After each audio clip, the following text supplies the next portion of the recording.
Welcome to Films from the Fandom Zone, your podcast about failed and forgotten comic book movies. I'm your host, my name is Arnaldo, and with me as always Berto. is Berto.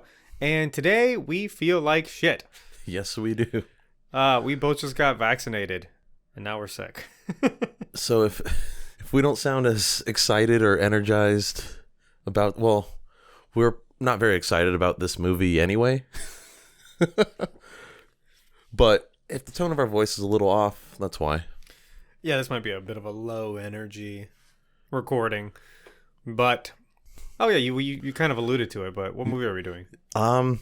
Do I call it Josstice League? Yeah, Justice League. This is the Justice League from 2017, so this is a theatrical cut of Justice League. If you have been listening, we did a couple bonus episodes on Man of Steel and Batman vs. Superman because they are not failed and forgotten comic book movies, because they are still actively part of a, franchise. And we did a review on Zack Snyder's Justice League.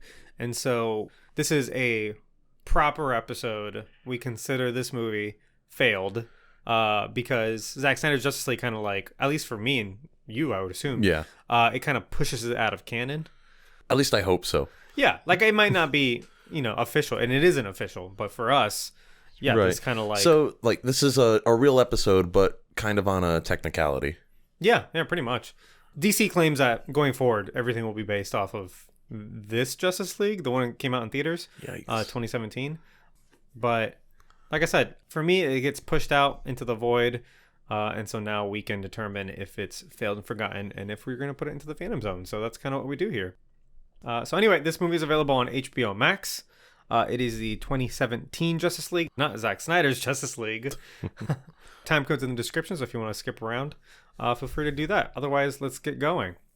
Initial expectations. Berto, what were your expectations going into this movie back in 2017 and when we just rewatched it just now? Might sound a little weird to say, but back in 2017 going into it, my thoughts were, I really hope this is better than Batman vs. Superman. Because back then I had only seen the theatrical version of it. And it wasn't. Yeah. You were saying when we watched Batman vs. Superman, your opinion changed a little bit. Right? After watching the Ultimate Cut, yeah. Yeah. Going into it this time, after having watched Zack Snyder's Justice League, I was more just curious about like how jarring it's going to feel watching it. And it's pretty jarring. Yeah. I had real high expectations because I always, I was a fan of Man of Steel, I was a fan of Batman vs. Superman, more so, like we were saying, the Ultimate Cut. But yeah, my hopes were high. I was like, this is the Justice League. Like, they're doing it. I've mentioned before that growing up, I was more of a DC fan. So I was more excited for Justice League than I ever was for Avengers, even though I really like Avengers and I really like those movies. They just didn't have the benefit of like my nostalgia, you know, and like my fandom going in. And so when I heard about what happened, so if you don't know like what this is compared to Zack Snyder's Justice League that just came out, or what that is compared to this movie, we talked about it a lot in the last couple episodes. In our review of Zack Snyder's Justice League, we talked about it for like 15 minutes. So go back and listen to that. But basically, Zack Snyder, he leaves this movie. It gets completely remade by Joss Whedon. That's the version that comes out in theaters. Very unpopular. And there was this whole campaign to re-release the original cut of Justice League made by Zack Snyder. And that's what is out on HBO Max now. It came out last month. But I remember when he left the production of this film, I was obviously like bummed. I'm like, well, this fucking blows. But when they said they were going to bring in Joss Whedon, I thought, hey, you know what? This might be the best of both worlds. Because he's the Avengers guy. He's the Avengers guy. Exactly. And the main criticism for Zack Snyder's movies at the time were that they just lacked really good characters that were kind of fully fledged optimistic. They weren't like their comic book versions. Right. It was a very Zack Snyder kind of portrayal on these classic characters. And a lot of people didn't agree with that vision. And I thought Joss Whedon, who's very much kind of like a character-y driven filmmaker who's known for like really good dialogue writing because he's primarily a writer, I thought between them two, they're going to make the perfect Justice League movie. I was too naively optimistic. And so anytime one of these movies comes out where there was a lot of problems in the production and I'm still kind of like looking forward to watching it, Like I Solo? like exactly like Solo is what I was gonna bring up. I'm like kind of forgiving it as I'm watching it. I'm like, yeah, because I already know about Like, oh, it's a miracle they even made a movie. exactly, and Yeah. I'm like, well, it's a movie, like it's like they put it together and it's still a film, That so might have it's not been that like bad. that might have been my thoughts when I first like finished watching it too. It was like, well, at least they made a movie. Mm-hmm.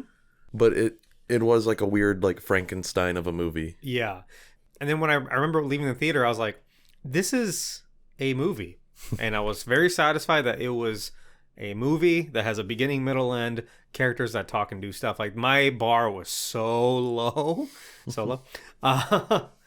And but the shitty thing is like this shouldn't just be a movie. This is the goddamn Justice League. Yeah, this shouldn't have been the movie that got like gutted the way it did. Yeah, it is by the most basic definition a movie by the lowest standard, and we're gonna get a better one. Like Justice League 2 is gonna be way better, and that's also kind of shitty that I'm like looking forward to like, oh, maybe the next one will be good. No, this one should have been good. Like this is the Justice League. The other day I was walking my dog around. It was like before Zack Snyder's Justice League came out, and so maybe I'm being a little biased. And like I was looking for things that weren't there, but they were. I was walking her around the neighborhood, and I saw maybe like 4 references to the Justice League. Like just randomly. I saw a girl in like a Wonder Woman t-shirt. I saw like a Wonder Woman like vanity plate on a car. I saw like a bed that got thrown out that had like the Flash, Batman, Superman on it. I saw something else with like Superman on it. Like I just saw so many like little things. I was like, yeah, these characters are very popular. They weren't like specifically based on this movie or anything like that. It was just those are like some of the most popular characters in ever fiction. Yeah. Not just like comic books. Exactly. Like they transcend like this media more than a lot of other characters. More than you can say like Harry Potter or like definitely the Avengers characters. Those characters are just not as popular at all. Other than maybe Spider-Man. Spider-Man and like actually just Spider-Man. Just Spider-Man. Yeah. And like some X-Men characters, but like kind of just Spider-Man. He's the only one that like anybody knows and everybody loves. But the Justice League, these DC heroes are just filled with characters that everyone's fully aware of. And so when you get this movie, it should be better. It should have been a bigger deal. Yeah. It should have been a bigger movie. It should have been more epic. It should have been pretty much Zack Snyder's Justice League, right? Yeah. But this time I was more expecting to kind of be able to pick apart, like, what are all the edits? Like, what were all the changes? Yeah, like, because even, like, some of the scenes that are the same, they're, they're edited in a way to where, like, part of the scene's cut out, or the color's way different, or even the tone of the scene is different. Like exactly. Having already seen Zack Snyder's Justice League, we now know exactly what belongs to Joss Whedon and what belongs to Zack Snyder. In the description, I'm going to link a YouTube video. Oh, there's a guy who just completely breaks it down for like 45 minutes. Like pretty much shot for shot, like what were all the specific changes that were made. And it's really kind of eye-opening because there were times where I was like, wait, is this line from this cut or this cut? And I had to go back and kind of piece it all together. Yeah, and there are like even some of the same scenes have different lines. Yeah. Some were like added in, like in post too. Like when the characters' mouths aren't showing, then they have them like ADR in. Okay. Like saying something else. Yeah. But all right, let's just get into it. Let's get into the plot. You ready? Yeah, let's go. Okay. So we begin with cell phone footage of Superman in portrait mode, held by kids asking dumb questions, and Superman provides dumb answers. Awkwardly, he doesn't answer the last question and he flies off. All right, bad CGI and Superman's face aside, I like the idea of it. Like Superman interacting with like kids just on a more casual encounter with him. But this does not belong in this movie. This would be better in like, say, the Shazam movie.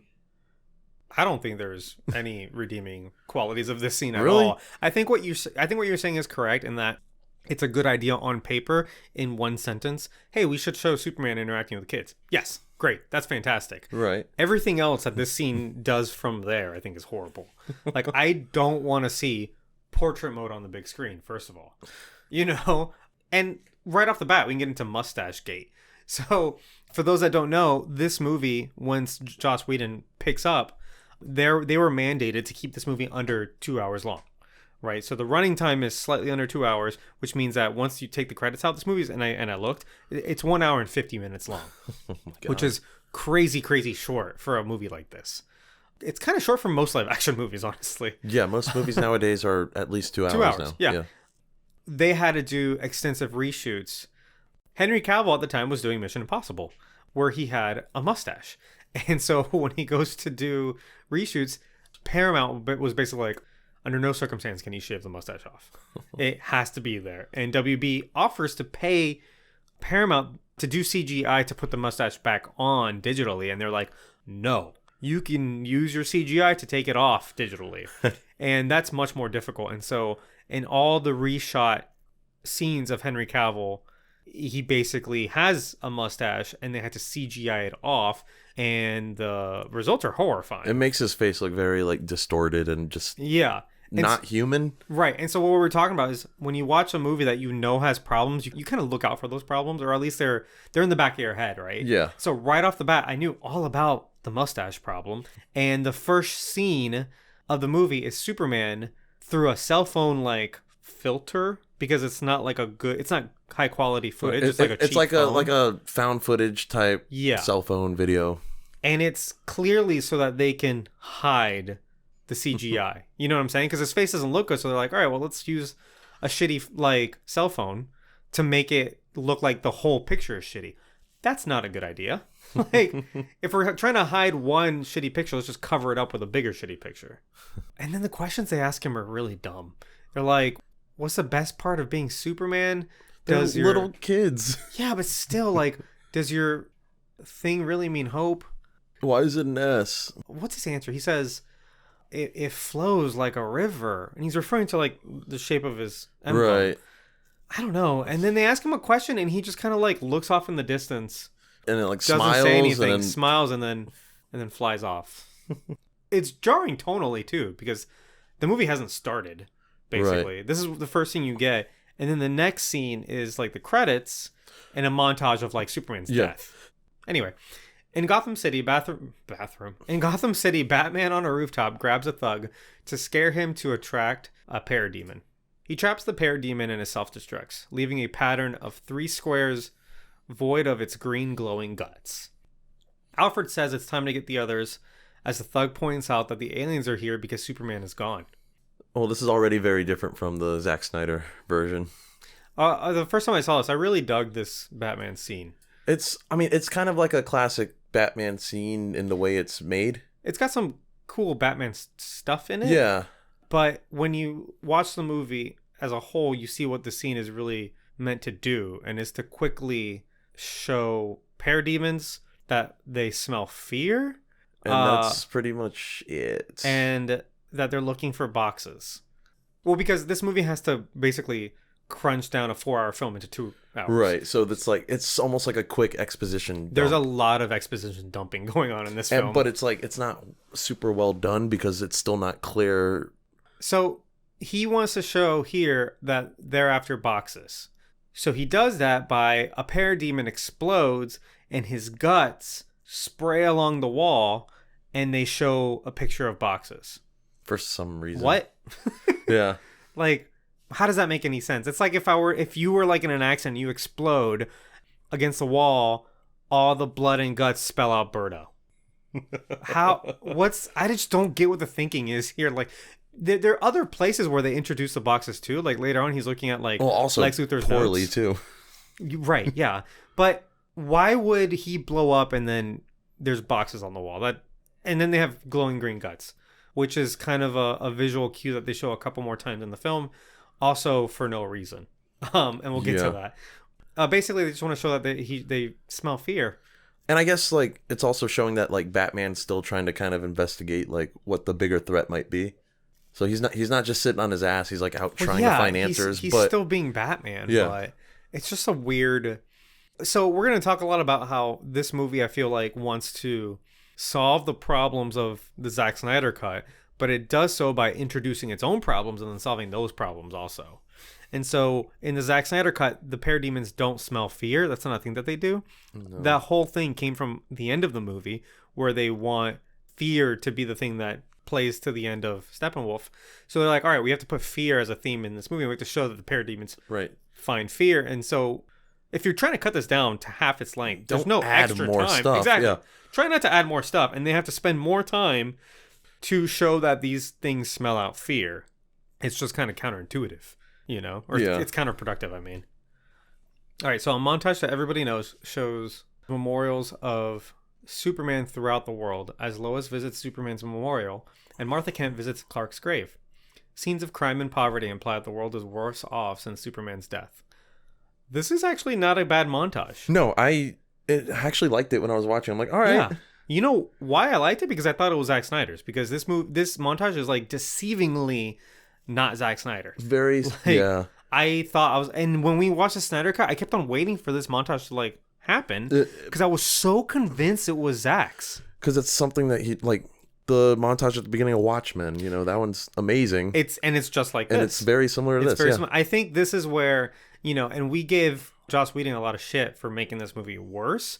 But credit where credit's due. Some good stuff in here. Yeah. Sprinkled in. Yeah. And this credit here, he actually tried to match Zack here. Yeah. Like he goes, we have to basically create a montage to cut the movie down. Right? That's what this scene does. Yeah. And they're like, well, what does he like to do? You know, you watch Watchmen and he likes a kind of a folksy song. Yep. And a montage like this. Like a sad folksy song. Yeah. And then you're seeing like how the world is basically. Well, most of these shots are Zack's too. That's the other thing. Right. But they're matching what Zack did. And then there's like a homeless dude and there's like some crime. That's added on. Yeah. But it does kind of feel... It feels like the Watchmen one, like you said. Yep. Yeah. So that honestly like tricked me. But so that montage ends in London where a group of terrorists in a museum and school children are held hostage with a bomb. Wonder Woman arrives to thwart them and tosses the bomb in the sky where it explodes. This is where we start getting into like the editing issues in this movie. Yes. I think. All right. If you do for whatever reason watch this scene side to side with the Zack Snyder one, this scene is over. Like the Joss Whedon version of the scene is done before we even get to like the action of the Zack Snyder scene. It's like half the length. Yeah. I think it's 4 minutes in this cut, where it's like 8 to 10 minutes in the Snyder cut. Yeah. That video I'm gonna link below. They put a side by side. There's also like a couple Instagram pages that are like dedicated to just showing the two movies side by side. All of these shots are Zack Snyder's. That's the thing. Like, but this scene is no longer. Yeah, the way it's cut basically is no longer his because it's cut so quickly. So a bunch of like establishing shots will be cut in half. So you just kind of see, the villains get there. Okay, and then cut. And the villains are walking up. Okay, cut.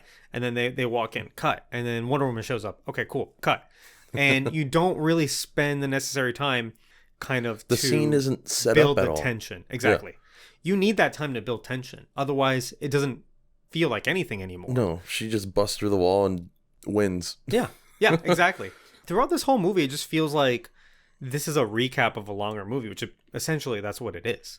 Yeah. But it's kind of like if someone tells you a story and they don't really do a good job telling it. They just kind of like, this happened, and this happened, and that was pretty much it. You're like, cool, like, and you told me basically the plot of that story, but I don't feel anything because you didn't set it up. There's no tension. There's no suspense. Yeah. So when you watch these two side by side, I think my point is it's a great study on the power of like editing and how the length of each shot will build tension where you want it to. And that's a really kind of delicate balance. Otherwise, the feeling of the whole scene is completely different. Yeah, go ahead. We also have a line change with what Wonder Woman says at the end. Really? In this version, like the terrorist dude, he's, shooting her. She blocks everything. And he just goes, "Who are you?" And then Wonder Woman goes, "A believer?" Which I don't know what. Yeah, in this one.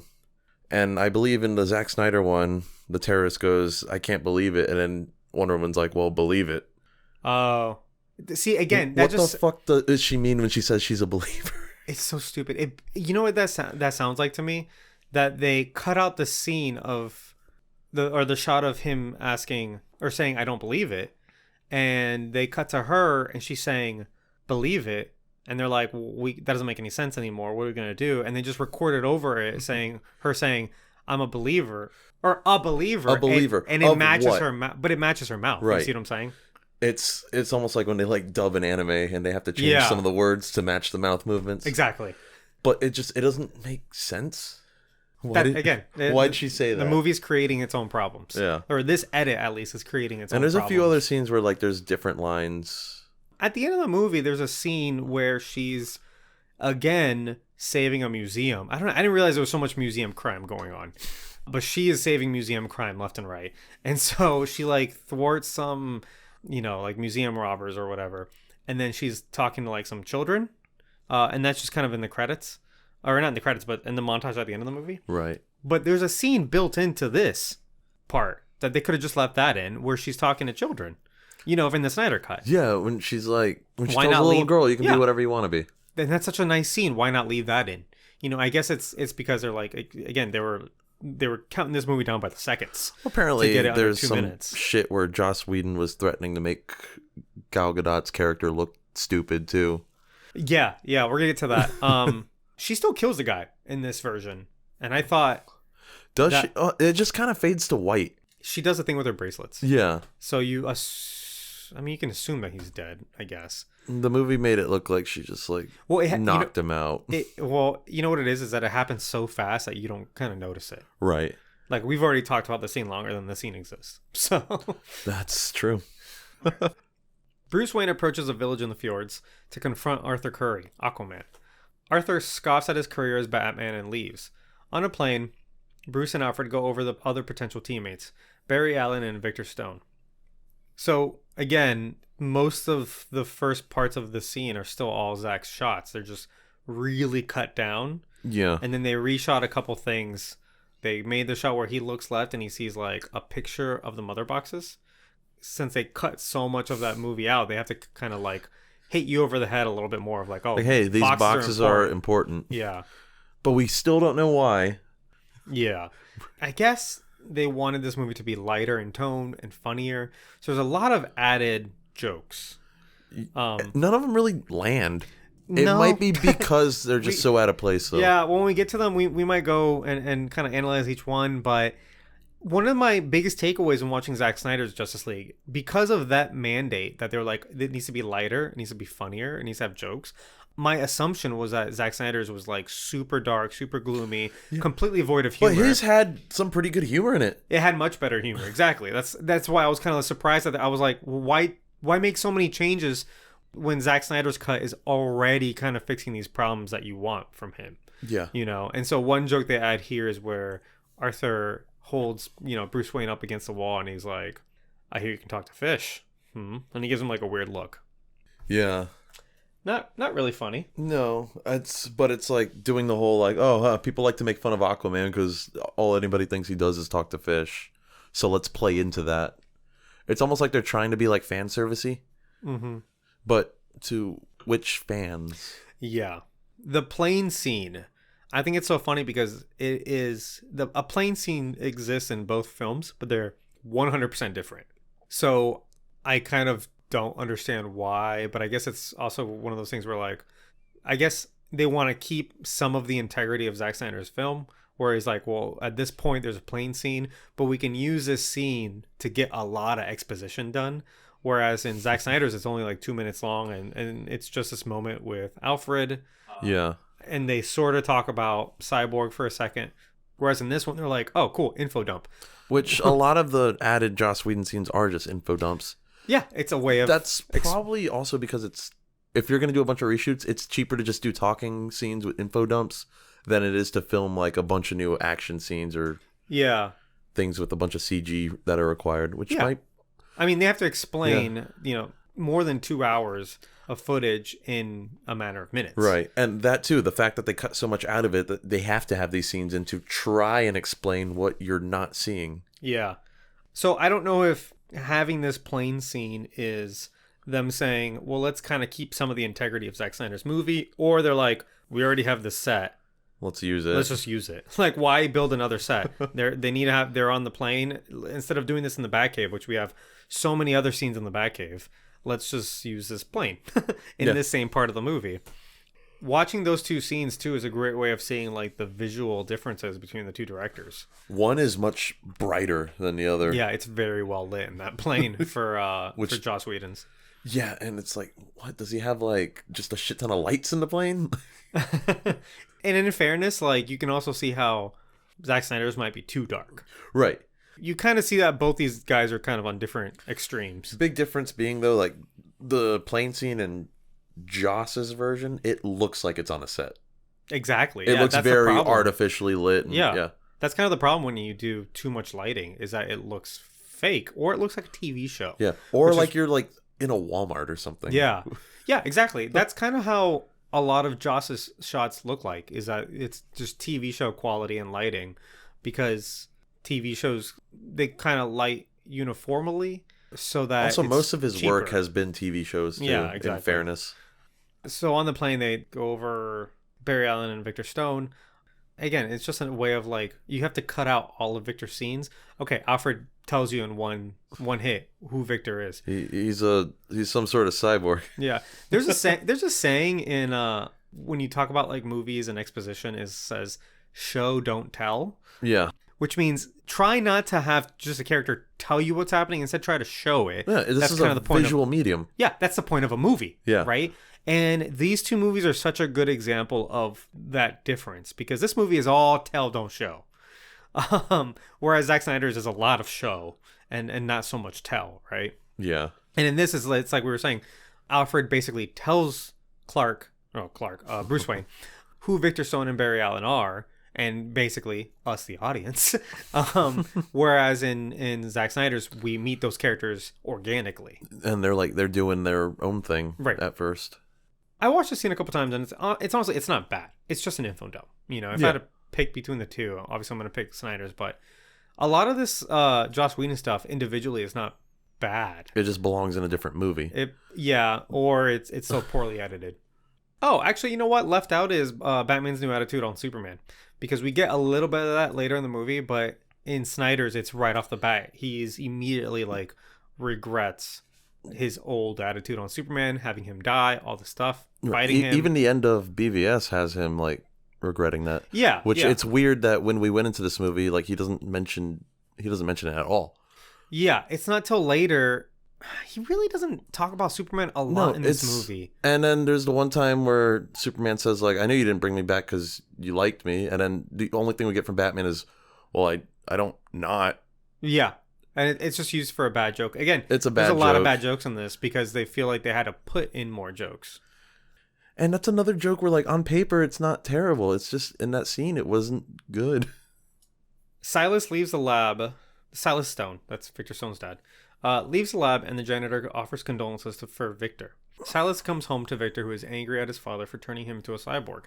Silas wants Victor to come to the lab with the mother box for research, but Victor refuses and shows his father how he seems to evolve further each day. I didn't like this scene. Why not? Because it just completely... It's like, oh, hey, here's Cyborg. He's got powers, and he keeps getting more. That's it. That's all we got on him. Mm-hmm. Whereas in Zack Snyder's movie, we get an entire like visual sequence of what Cyborg can do with Silas like narrating over it. Yeah. And it's just so much better, and I don't understand why that would be cut. Yeah, because it's long. That's why. They see that and they're like, oh, easy, we can get... Like, what did that whole sequence show? Let's just tell it to the audience. The issue is you took away a lot of his characterization in there too. Yeah. Because he's angry, but he's also like... He's a good guy. He's a good guy, yeah. He's you see him like in the Zack Snyder version, like helping out that family, using his powers. And you get more of the father-son thing, which is not in this movie at all. No, not even a little bit. This scene does as much where he's like, I hate you, Dad. Basically, yeah. But that's kind of it, whereas the other movie kind of really, really expands on that. Yeah. On Themyscira, Hippolyta and the Amazons go to the awakened mother box when a boom tube appears with Steppenwolf and a swarm of parademons. They attack the Amazons, and Steppenwolf chases Hippolyta's group with the mother box in tow. Steppenwolf grabs the box and transports away. The Amazons send a flaming arrow to a temple to warn Diana of the incoming invasion. So almost the same as the Zack Snyder version, just with a terrible-looking Steppenwolf and a lot of scenes cut from it. That's basically, yeah. This is, again, similar to the last action sequence. It's all Zack Snyder's shots, except that they've cut them in basically half. Yeah. And the biggest difference being the CGI on Steppenwolf, the redesign was completely different. He just looks like a guy here. like kind of an old guy. This is one of those things where I'm like, I see both sides. I can't tell you why this one looks so much worse, but it does. Well, I do want to take back what I previously said about Steppenwolf not looking threatening, because this Steppenwolf does not look threatening. He just looks he just looks like an old. He looks like an old man that's just kind of sad. Yeah. So in theory, I guess this one is more comic accurate. We said in the last time that originally Steppenwolf in the comics is just a man. Like he's humanoid in that he looks like he's also not human. a super popular character just in general. Yeah, but he is just one of like Darkseid's. So all of Darkseid's species, they're humanoid. It's just that Darkseid, he did a thing. I forget. He did a thing and it made him kind of into like a stone monster.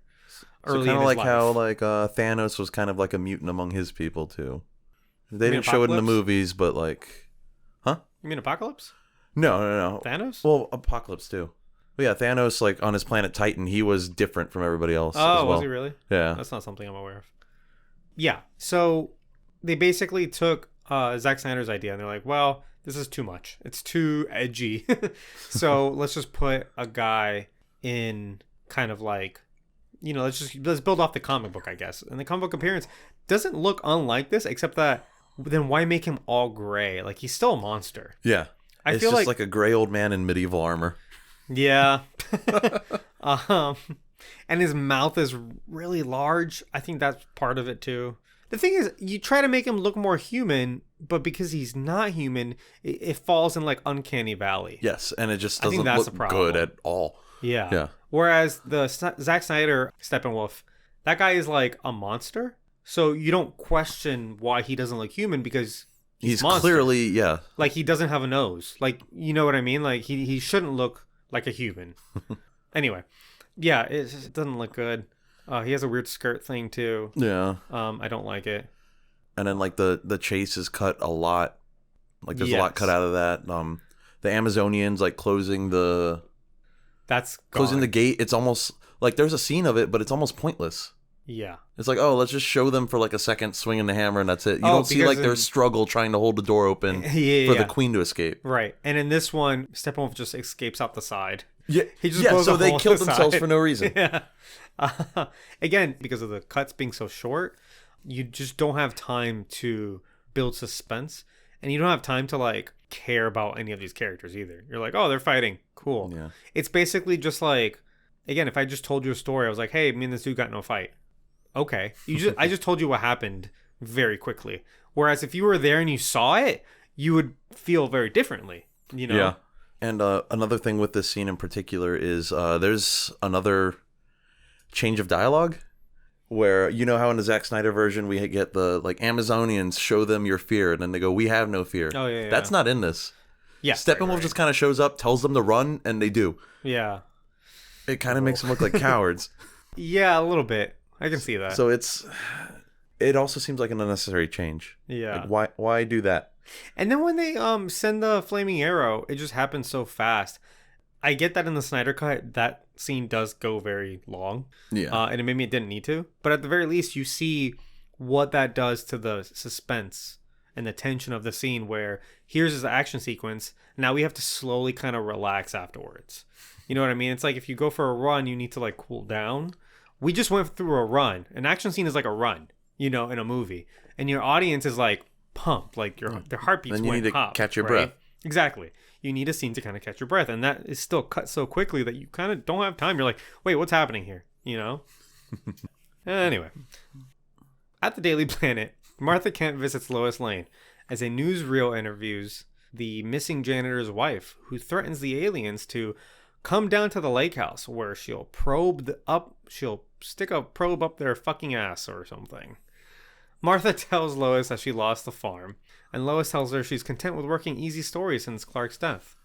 This is a brand new scene. Yeah, not good. Not good. I like the idea of the other version of this movie where Lois is just kind of in grieving and she's choosing to not work instead of they're just like, all right, let's put her on fluff pieces. I think the implication is that she's choosing to do fluff pieces. But whereas in the other one, she like quits her job. Right. again, I think these are one of those things where they're trying to solve problems, but in doing so they create problems and they have to solve those problems. And this is where you need something for these two characters to do. You've cut out everything that they did in the first movie. They had that scene where they meet at her apartment, and then it turns out to be Martian Manhunter, right? Yeah. You could have kept that scene in. And just not have the Martian Manhunter part. Right. If they you didn't mostly want it. say the same thing, but it's one of those, I don't know if they just wanted, more Joss Whedon style lighting, because the other scene is which also is why very it much takes in place shadow. in the Daily Planet and not in like a dark apartment. In the break room, yeah.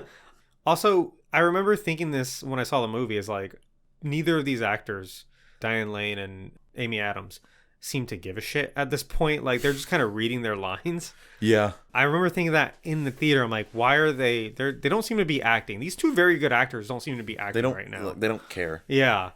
And then this should be, by all measures, a nice heartwarming scene. Like, it should be touching.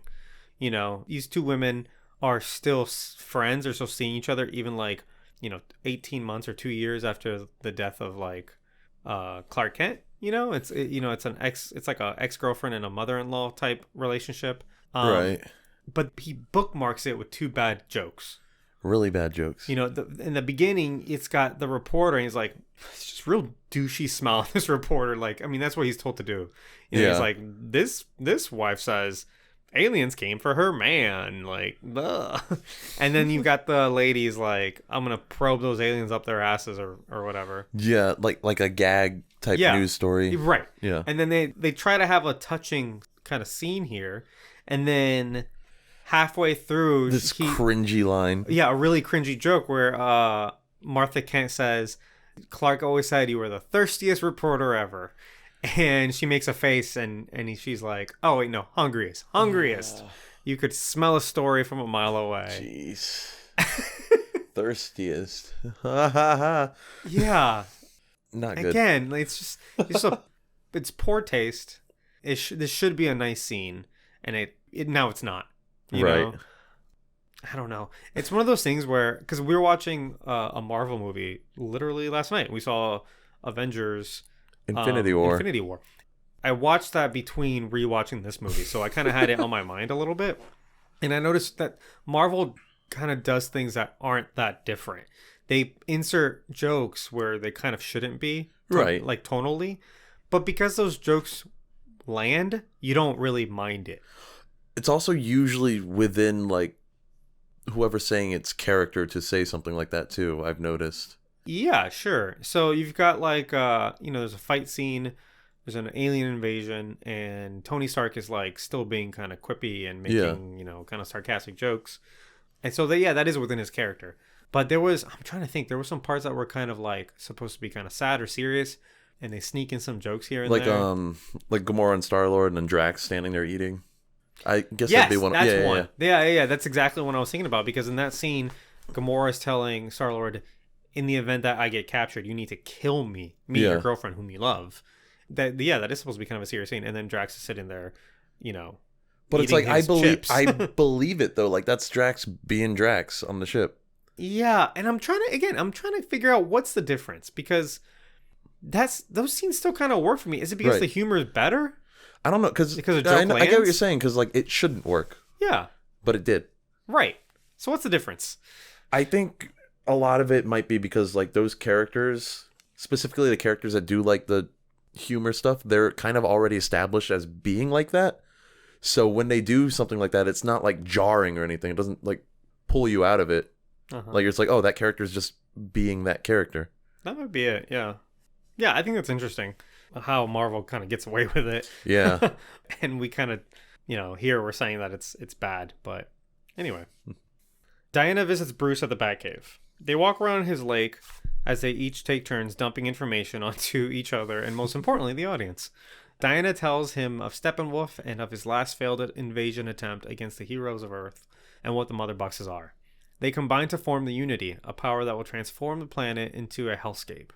Bruce tells her of his encounter with parademons and that they hunt for fear. And also they don't like a specific siren. He asks Diana to go find Victor Stone and he'll go recruit Barry Allen, but Victor Stone is eavesdropping behind a tree.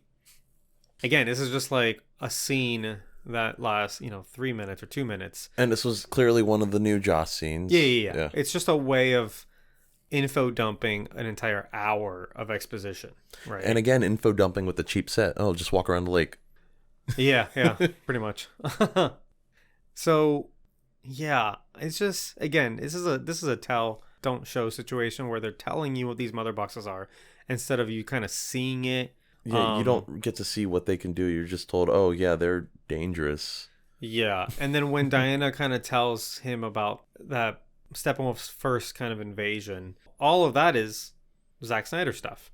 But they took it, they replaced Darkseid with Steppenwolf. They color graded the whole thing. So it's less dark, I guess. It's less violent, too.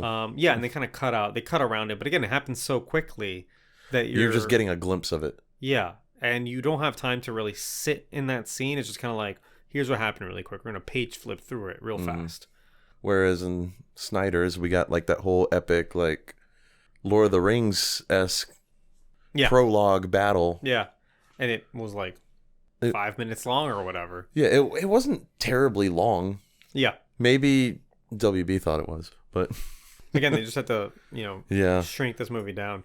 I love that Victor can hack any computer, but he has to physically eavesdrop on them. He could just be listening through their phones. Like, again, it's just a way of very quickly saying, hey, they're talking about Victor, but Victor's a step ahead, I guess. They also could have, I don't know.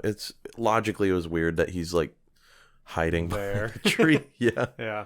What a way to condense like 2 hours of exposition. And I'm at this point in the movie, I'm still not sure what's going on. You don't have enough time to kind of process everything. Yeah. That's really what this boils down to. Diana finds footage of Victor's accident when her computer is hacked by Victor. She arranges a meeting with him and tries to reason that he is gifted and should join them, and he flies off. So this scene is mostly, again, it's like they took shots from Snyder's and they're like, well, we have to shoot around this to not waste a shot. Yeah, they changed some things like unnecessarily too, like the background on the TV. That's later, I think. That's with Barry Allen. Oh, that's with Barry Allen. Yeah, they what had am a I K-pop. thinking of? Yeah. Yeah. In this one, they changed like the him hacking. Yeah. The computer. It's just like black. Oh, and he's just like, extra cheap. Meet me. Yeah, it's just white text on a black background. Yeah.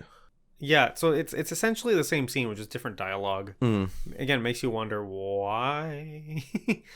Also, yeah, he just kind of like, he doesn't even like fly in or anything. He walks up to her and then flies away. Yeah. Oh, I skipped this part. That's why. Yeah, exactly. Yeah. Bruce visits Barry and throws a batarang at him, forcing Barry to reveal himself as the Flash. Barry accepts the invitation to join the team immediately, saying he needs friends and he doesn't understand people or brunch. So this scene is actually mostly the same. It's just a couple shots for like the brunch joke. Yeah. So they just needed to add more humor, I guess. That joke's fine. Was that not in the Snyder Cut? No, it's not in the Snyder Cut. Okay. He's less weird in the Snyder Cut. That's it. In this movie, they make him a little bit more weird, I think. I mean, I think he's weird either way. Yeah, sure. But I think we're also kind of mixing up the two versions a little bit. Like, it's easy to mix them up is my point. Yeah. In this one, he like straight up says like, I don't understand people. And that kind of makes him seem like more like almost autistic. And he kind of says they're too slow for him. Like, he's too fast and people are too slow. And he says like, brunch. Like, what is brunch? Like, you wait in line for an hour for lunch. And in fairness, I completely agree with him because I hate brunch. Every time we try to get brunch, like, it sucks. Like, it's just breakfast. Too many people. And it's just like too many places think that they can make brunch and they can't. They just like try to dress up like regular breakfast foods. Yeah, and then they did change like some of the screens. Yeah, instead of like the skull, we have a K-pop video playing for some reason. This movie tries to make him a little bit more weird, I think. Okay. That's just me, but... Aquaman saves a sailor from a storm and drops him off at a pub. He has a drink and realizes there's a radioactive green goo on the sailor before leaving. He swims down to Atlantis as Steppenwolf arrives to take the mother box. Mera and Aquaman fight Steppenwolf, but he takes the mother box and leaves. I realize when Mera makes the bubble, it's mostly the same stuff that they're saying. But, but in the reshoot, she doesn't have a British accent anymore. She's just talking in her regular Amber Heard voice. And I think that was kind of the point. I think at that point they had decided to like keep her American. so it wouldn't contradict like Aquaman. Okay. More so. You know what I'm saying? Yeah. And then the tone of the scene with Aquaman in the bar is a bit different. It is, but if you notice, there's not that many reshoots in that No, scene. it's the same scene. They just put different music over it. It's different music, yeah. They tried to make him more like badass with this one. Right. Like more badass and more in control of his badassery. Whereas in the Snyder cut of the scene, the music even reflects that he's a bit more conflicted. Yes, exactly. Almost more more depth, I guess, to the character. The YouTube video that I am linking, again, watch that. They do a better job than we're going to do comparing the two versions side by side. But you can see how, again, just cutting it shorter and using different music really kind of makes the scene it's almost like feel different. They were trying to make him seem more like a Tony Stark type right here. Yeah, he's just a badass in control. Knows exactly what he wants to do, whereas the character actually doesn't know what he wants to do. Okay, so when he grabs the glass, he has green goo on his hand. That's new, right? The parademon blood. Parademon guts or whatever. But that doesn't do anything. That doesn't pay off in any way. Did it? I don't get it, because he sees it and then he dives into the ocean and swims to Atlantis. I think what it was supposed to do, because this is just me, but in the Snyder cut, he had already talked to Willem Dafoe's character, and that did some kind of exposition for his character. Right. And then he kind of happens to be in the area and he hears, I guess, them fighting. And he goes to kind of like help fight with Mara. Whereas in this one, he just is at the right place at the right time. And knows exactly where to go. Exactly. And I think their thought process was, well, if he sees his goo, he's like, hey, something's wrong. I need to go over here. I think that's what they did. I don't know, because it didn't... It doesn't make sense. It didn't make sense like that for me either. But there's no... Was there a parademon that attacked that sailor earlier? Is that what the implication is? Why not show that? Money, I guess. Exactly. You could have just... I feel like they could have just left that out altogether. The green goo or whatever, but...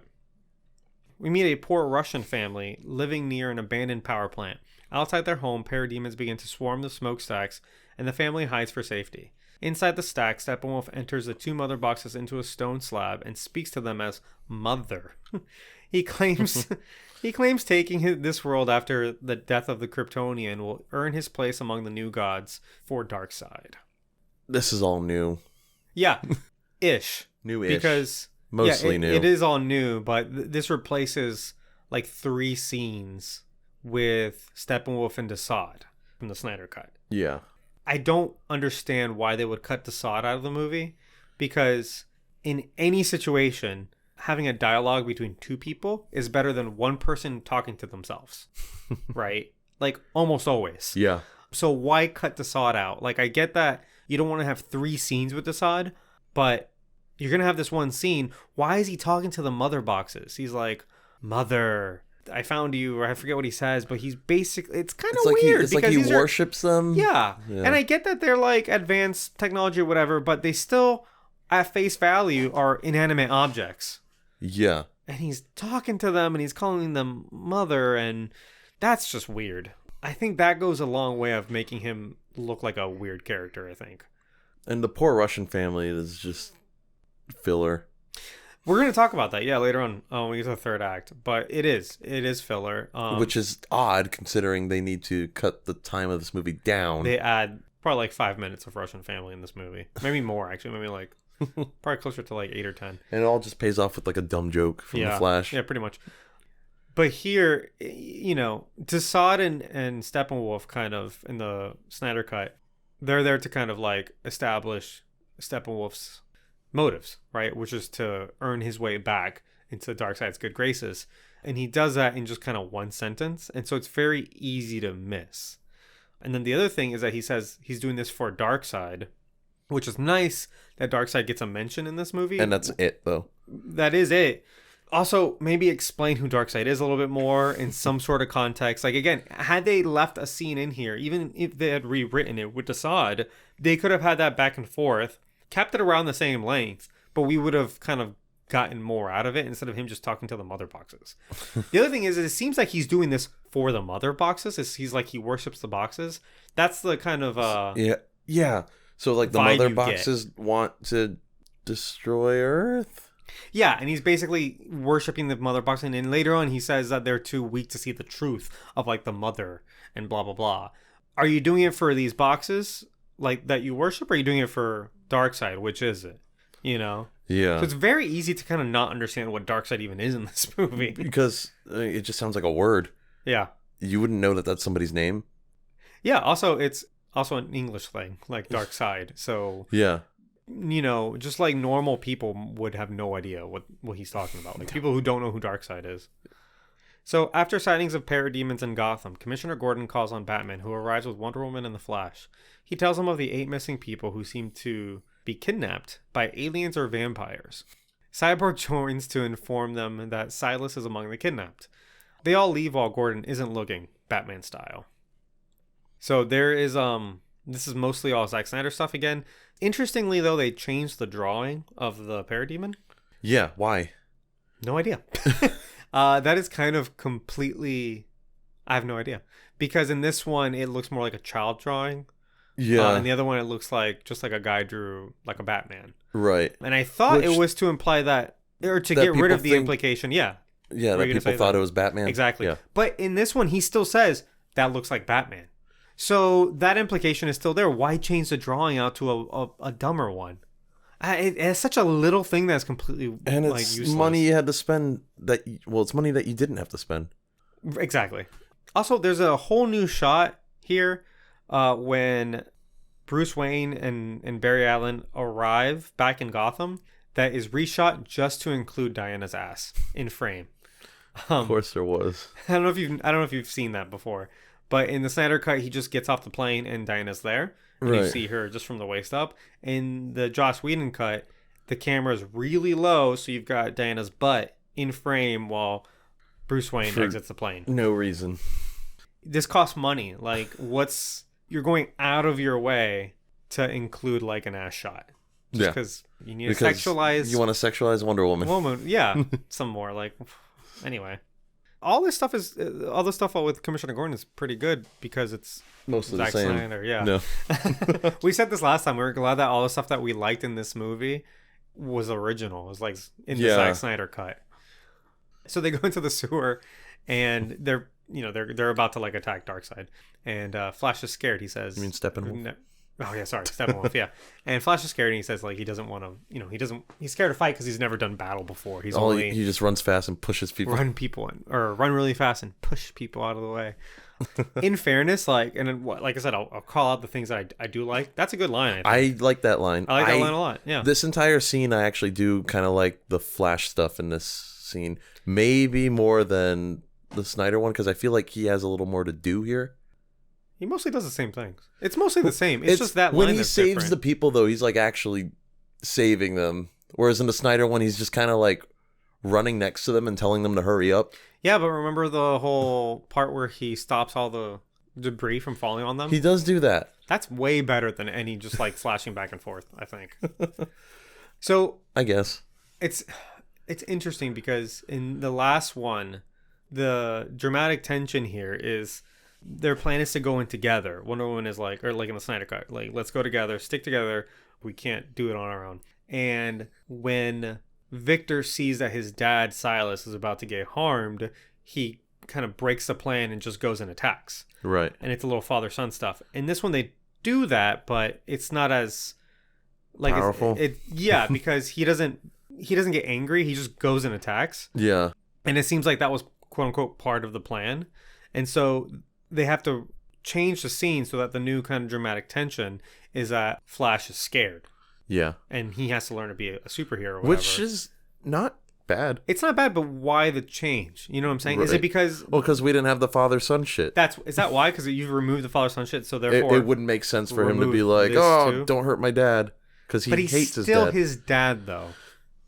It would still work the same. Based on how he is in this movie, though, it seems like he just does not give a shit about his dad in the slightest. I mean, he's there to save them. So, I don't know. Like I said, I do like that part where Flash is like, I don't fight people or whatever. Yeah. But still. So they start fighting. Batman is in the Nightcrawler. It's like this little like tank looking thing. But not the Batmobile. Right. At one point, Flash saves Diana from a falling bridge and lands with his face in her boobs. As the Nightcrawler falls and he lands on his face in a very cartoonish manner. There's a lot of like weird slapstick humor. Yeah. And it just doesn't, like, this scene would work so much better if you just left that stuff out. Again, the fact that Marvel gets away with it is because the humor lands and it fits the tonality of, for the most part. Right. At least in the action scenes. It fits like the tonality of the scene, right? Like the tone of it. Whereas in this, it seems like this should be a serious fight. And then they're doing dumb shit. Yeah. Like they're doing a boob gag. By the way, that's not Gal Gadot. That's a She refused to film that. Either that or she... I read somewhere that she refused to film it. I also read that she wasn't available during that time. Oh. That might have been for a different scene. Conveniently. Yeah. Yeah. And where I was saying the part where the Nightcrawler falls and Batman lands literally on his head. He's just like, bleh.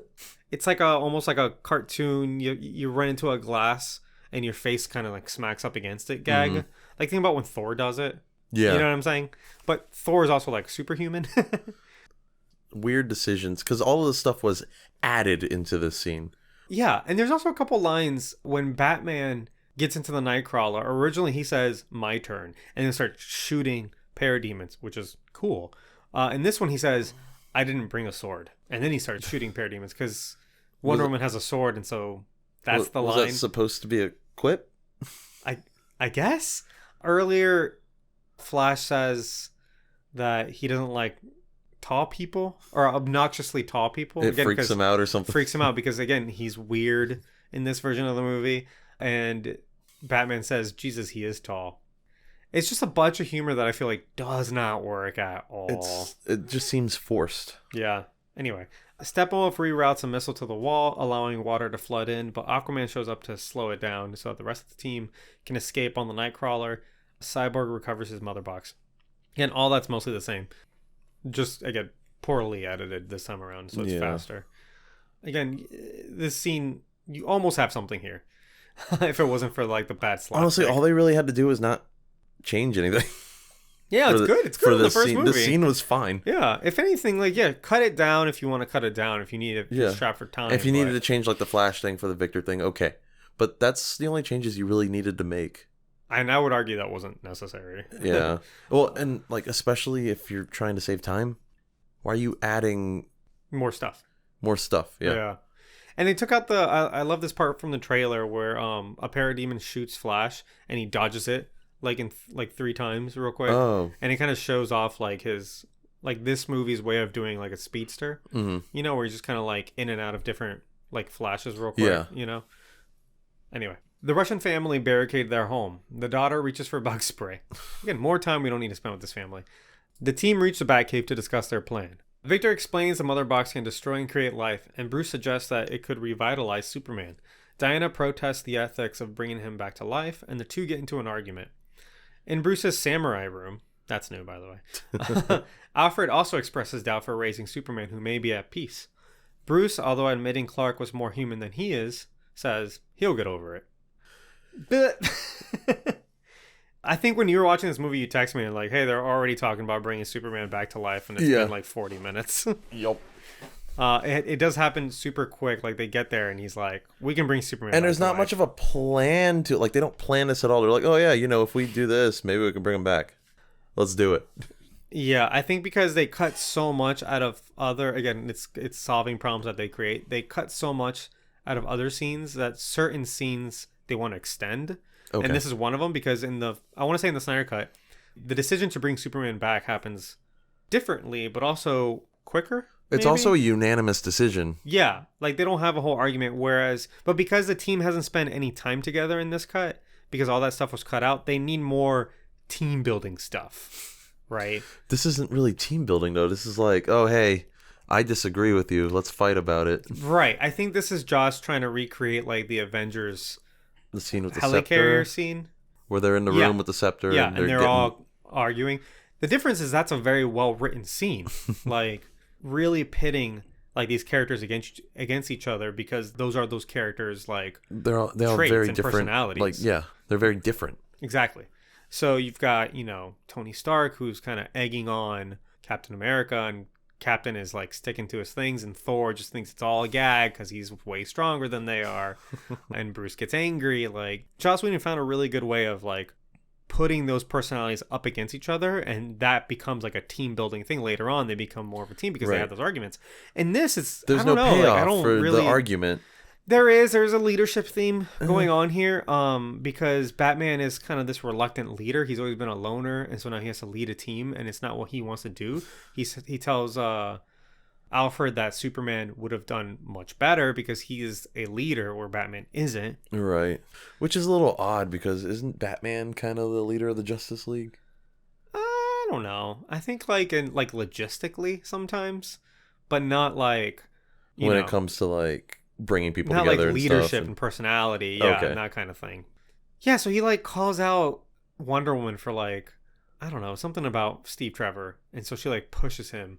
Yeah, and everyone's just kind of like watching along, and again, and then they make up later. They just took out all the interesting parts of this movie, so they have to create some more interesting bits, And I would say like in this movie, the way it's cut up, yeah, this is one of the more interesting parts because there are, there is some discourse here. They don't perfectly get along, right? But when you compare this to the Snyder cut, like there were so many other moments that they cut out and needed to replace with this that it just doesn't work. You know what I mean? Mm-hmm. Like you said, in a different movie, this might work a little bit better, right? But and this is the only part where he actually kind of references like his new opinion on Superman, where he says, he said something, and Alfred's like misunderstands him, and Bruce Wayne has to be like, no, I mean like he was more human than I am. Like he had a job, like he grew up here, he had a family, he had parents, right? And I've basically been a shitty Batman my whole life, More of that, like you would think that since this movie's kind of goal is to course correct Batman versus Superman, there would be more of this like optimistic Batman who sees the value of Superman now. So like the one we got in the Zack Snyder cut? Exactly. Like he already did that, and you deleted it and replaced it with less of that. Like, yeah, there's maybe like 5 or 6 scenes in the Snyder cut where Batman is telling Alfred that he's operating on faith instead of reason, and he knows Superman is going to come and save the day, and he knows it's going to work, and he knows that they're going to survive because we have Superman on our side, and he's hope and faith. Like, that works so much better than him here. And then he goes, what if he's at peace, like dead? And he's like, he'll get over it. So you what a dick. Right, exactly. Now you're an asshole again, and you kind of undid all the good things you said in that one sentence. And I love when Victor calls him an asshole. I love that, like, for some reason he gets written as like an asshole in this movie. Yeah. Anyway, Barry and Victor dig up Clark's body and bond a little over being the accidents of the group. The team make it to the Kryptonian ship and place Clark's body in the regeneration chamber that created Doomsday. The chamber needs a spark of energy to work, so Flash offers to run up to it and charge it the moment the box contacts the liquid. Superman is awakened. We lost a lot of tension in this scene too. Yeah, again, put them side by side and you see how, because it's cut down so quickly, you don't have time to appreciate that they're about to bring someone back to life. Yeah. We also lose some of the time travel like stuff too. None of that's in this movie at all. All that's cut out, which is such a good bit in the Snyder cut. It's also like one of Flash's like things. Yeah, and it sets up like his next movie. Yeah. And it does so much because it explains the part in BVS where he times travel. All that's connected in those versions. But anyway, when they dig up the body, Barry and Victor, they kind of have a bonding. They talk to each other. They're like, oh, we're the accidents. Like, you were in an explosion. I got struck by lightning. Yeah. Whereas the other people are basically gods. Yeah, it's a nice little moment between them. And unfortunately, it's like one of the only moments we get between them. Yeah. I don't remember. I need to watch the Snyder cut again. I kind of want to now to just kind of cleanse the palate again. I don't remember if they have a whole lot of like rapport in that version either. So like, I don't hate the scene. I think it's fine. It's just like, it just feels like they cut out so much of the last one that they just need one scene to kind of just like give you the notion that, they could be friends. Right. But yeah, all of like the tension is just gone. And then they have to add them not getting along because they cut all of the other discourse that was in the scene originally, which was, I think, that like Aquaman really didn't want this to happen. And in this one, it's Wonder Woman that doesn't want to. Whereas she was in total agreement before. Yeah. Aquaman was like scared almost. Yeah, and all that gets basically simplified to Flash making a Pet Cemetery joke. Which isn't, that's not the worst joke. No, that's a good one. I like that one.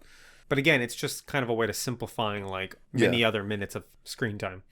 No, the Pet Cemetery joke was actually enjoyable. Well, it is good when when Superman's about to turn on them and he goes, Pet Cemetery. Yeah, I like that. I like that part. Clark flies up to the sky and back down to his monument. Flanked by Aquaman, Wonder Woman, Flash, and Cyborg, Clark scans them and Cyborg's defensive systems attack Clark without his consent. Confused, Clark attacks back.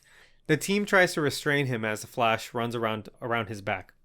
Clark's reflexes are too fast and he sees Flash coming and attacks back. Batman appears and gets the attention of Clark, who grabs him by the face and raises him into the air. He recognizes him and asks, "Tell me, do you bleed?" As Alfred releases the big guns, Lois Lane, who calms Clark and the two fly away. Steppenwolf meanwhile steals the last mother box. This scene feels very rushed. Yeah, again, this is all Zack Snyder stuff until when Batman shows up. Oh, that's a little bit different. And he throws him up against a car and then he picks him up by the jaw up in the air and he does the "do you bleed" thing. And it's like, it doesn't make sense. Again, I just don't understand what the play is here. Because you're trying to course correct what you didn't like in Batman versus Superman. And in order to do that, you added more Superman trying to fight Batman. You know? Yeah. That wasn't in the Snyder Cut. In the Snyder Cut, Lois just shows up on her own. Yeah. And Batman kind of, he takes the hit onto his gauntlet, and that's it. And then Superman sees her, and then they fly off. In this one, he clearly remembers him because he's angry at him. He does the "do you bleed," which is something that Batman said to Superman in the last movie. Right. Again, I just don't get what the point of that is. And I think you know what it is so that when he falls back down, they add the joke where Batman goes, "Something's definitely bleeding." It's not a good joke. Nope. Not a good joke. Pet Cemetery was a better joke. Pet Cemetery is a good joke. This is not. So, if you know what it feels like? It feels like they're just making fun of BVS. But if you're trying to course correct, that's not what you do. You don't make fun of your old movie. You have to try to redeem it. Right. If that's your plan. Like, I didn't think it needed that much redemption, but like, don't just be like, yeah, that one's stupid, we're moving on. I don't know. Oh, and then Steppenwolf just like disappears with the mother box. Like, we don't even see him do it. We just see a boom tube. Okay. Oh, yeah, and let's not forget too, in the Snyder Cut, they all get along. And they're all being very supportive of one each other. They're like a good team. Like, they like each other. They all become like a family really quick, and it's believable. Unlike, we were talking about, we watched Suicide Squad. And they call themselves a family, but they clearly all hate each other. And they've only been hanging out for like 4 hours. Yeah. And in this, somehow, like, you've got all these kind of like lone characters, or at least in the Snyder Cut, I mean. You have all these kind of lone characters who, like, once they start hanging out with each other, they realize that they're not alone, that, like, they can kind of support each other. And that they work better as a team instead of just being solo all the time. And they're less depressed. Right? Yeah. Like, you've got that moment in the Snyder Cut where Batman is, like, just really nice to Cyborg. Who's, like, in his 20s. And Batman's obviously, like, in his 40s at this point. If not 50s. If not 50s, exactly. And it's just kind of like a real kind of, like, mentor thing. He, like, pats him on the back and he's like, "You can fly," or something. And he meant that metaphorically. Like, I don't know. Like, it's just... You took all the best stuff out of that movie and you have them just like kind of they took the heart out of the movie. Each other. Yeah. I get Joss Whedon, you kind of want to do what you did with Avengers, but it just doesn't work here at all. Anyway, back at the Batcave, Wonder Woman encourages Cyborg to locate the boxes based on their energy, and he and Aquaman argue. Again, more arguing. Batman retires to his samurai room, where Wonder Woman follows him to help him relocate his shoulder. They apologize to each other, and Wonder Woman discusses her reluctance to be a leader. Telling others to fight with their lives makes her responsible for their losses. Affleck is totally phoning it in here at this point. I think they both are. Yeah, you get like... Yeah. This is supposed... They're just kind of reading their lines. I noticed this in the theater. I was like, this just doesn't seem right. I'm not getting any like heart and energy out of their performances here. Well, I'm sure at this point they're fucking sick of the reshoots by now. Yeah, obviously. But again, more time spent like with the logistics of the plotting, I think, because this movie just kind of washes over it really fast. Like in this one, Cyborg finds the boxes just by just because plot needs him to. Mm-hmm. You know, he's just like, oh, they're made from the same kind of energy you are, so I'm sure you could locate them. And he's like, okay. And that's kind of it. Like, assuming he can track his own energy. yeah, through like what technology and what, like, I get this is it's a comic book movie, and you're Right. not supposed to think too hard about these things, but at the very least, like, these movies work when they have some logic built into them. You can't just keep pulling things out of your ass. Yeah. Huh. Eventually, yeah, he just finds them just because he was looking for them or whatever. Whereas in the Snyder Cut, they had the whole Silas sacrifices himself. He superheats the thing. And they can track that signature because it's literally the hottest thing on the planet right now. And satellites can do that. That's a real thing. That's a real technology that really exists. So. And Bruce mentions that he owns like 6 satellites. And that's a good joke too. When Barry Allen's like in the Snyder Cut. You have a satellite? He's like, I have 6. I have 6. Okay. Clark takes Lois back to his old farm and remembers his life. He tells Lois being dead was itchy and weird. She apologizes for not being a good reporter. Not sure why that's relevant. And Martha Kent arrives. Do you remember what this scene was like in the Snyder Cut? Because I kind of don't. Well, I know in this version, Lois says, "You smell good." And then Clark says, "Did I not before?" Whereas in the Snyder Cut, she says, "You spoke." And then he said, "Did I not before?" So they literally changed the line into a joke in this version. So again, more trying to squeeze in jokes, I guess. Yeah. Itchy and weird on so many levels, I think is what he says. Again, another joke, like that's what he thought about being dead. Yeah. And again, why does she have to apologize for not being a good reporter? She's like, oh, I stopped like looking for the big stories and blah blah blah. And she's, who cares? And he's like, I'm the one that needs to be sorry because I left. Yeah, why? What does her job performance have anything to do with this? I'm so literally confused nothing. as to like what. It seems like they just last second they need to fill some more time, and why not just use some of the other footage instead? I don't know. Like anything that was good and heartfelt, they have to kind of ruin in this movie, I feel, and whether that's on purpose or not. Sorry, I'm a bad reporter. Yeah, I was dead. Who cares? Steppenwolf unites some other boxes, which start terraforming the area. Cyborg finds his location, the team readies to go. On the carrier, Aquaman opens up about his fear of dying and his attraction to Wonder Woman, unknowingly sitting on the lasso of truth. The team arrive to Russia. Yeah, so there's a part where we see the family again because they have way too much screen time. They have more screen time than Cyborg, I feel like. Probably. Flash is like on the computer and he's like, there's people that live there at this, abandoned site, nuclear, waste site or whatever. Is it a nuclear waste site in this version of the movie? Yeah, Batman says they had a meltdown like 30 years ago. So it's still kind of like a Chernobyl situation. And Flash is like, why would people live there? And Aquaman's like, well, there are people that like aren't wanted anywhere else or whatever. Are there people living in Chernobyl?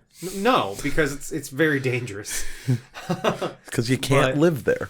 At least in the Snyder Cut, they say like they've like sucked up all the radiation, so now it's safe. Right. And so that's why they have their whole battle there. And then there's just no. And there's still no people living there because it doesn't make sense for people to live there. Exactly. The whole point of hosting this battle there is to not have to worry about civilians. That's the entire point of the setting. I don't know if Zack Snyder did it just because he wanted to. So they could have a grand scale battle without. Yeah. Or he did it as kind of an answer to like the problems that people point out in his other movies where there's a ton of like civilian casualties. Right. At least in the first one, and then or maybe as also a way to avoid what you didn't like about Batman vs. Superman. Where they kept telling you that there was nobody there. Yeah, exactly.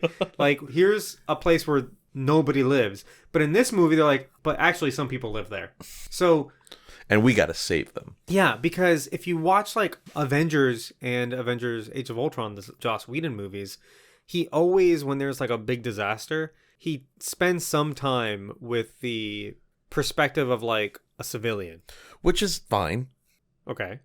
But is it always necessary? No. Like I would argue not. I think it's just one of those things where like, yeah, it's nice to see superheroes saving people. This isn't one of those movies though. In fairness, like they save some people in other scenes. That's true. They spend a lot of the time, even in the Zack Snyder cut, in the sewer scene, saving those people. That's true too. Wonder Woman saves people in the I don't think museum. if Batman saves any one of them. I don't think it comes up, but the movie is already pre-written for you to avoid civilian casualties, and you don't have to spend a whole lot of time, quote unquote, saving people. And they added that into this movie to waste more time. And it's not always a waste of time, to be fair. It takes up most of the final battle. Yeah, exactly.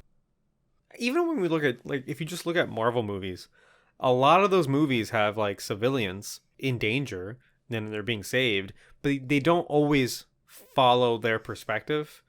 I don't think it's necessary. I think that's something that Joss might think is necessary, but isn't necessarily, you know? Mm-hmm. In Avengers, it's the waitress. Yeah. You remember they spent a couple scenes, they show her, and then they show when she's being kept hostage with a bunch of other people, and then Captain America saves them. Yep. So that at the end of the movie, she's interviewed, and she's like, Captain America saved me. Okay, that's fine. Like, I'm not saying it doesn't work. I'm just saying, do you have to do that? Because he did the same thing in Age of Ultron with the mom and the kid. Yeah. Yeah, and then I think that's the mom and kid that Quicksilver saves when he dies. Saves the kid. Yeah. Yeah, and then he gets shot. Because Hawkeye just gave up on running, I guess. Yeah. But, I mean, if you think about, like, Civil War, the first kind of, like, big action sequence in that movie, it's, you know, it's supposed to show, like, some people died, and that sets up the whole plot, right? But you don't literally follow the perspective of, like, one person. It still works just as well, but you don't have to spend so much time with, like, a brand new character. You see people in the streets, people running away, and then they gasp when people are getting shot and there's an explosion, and that all works.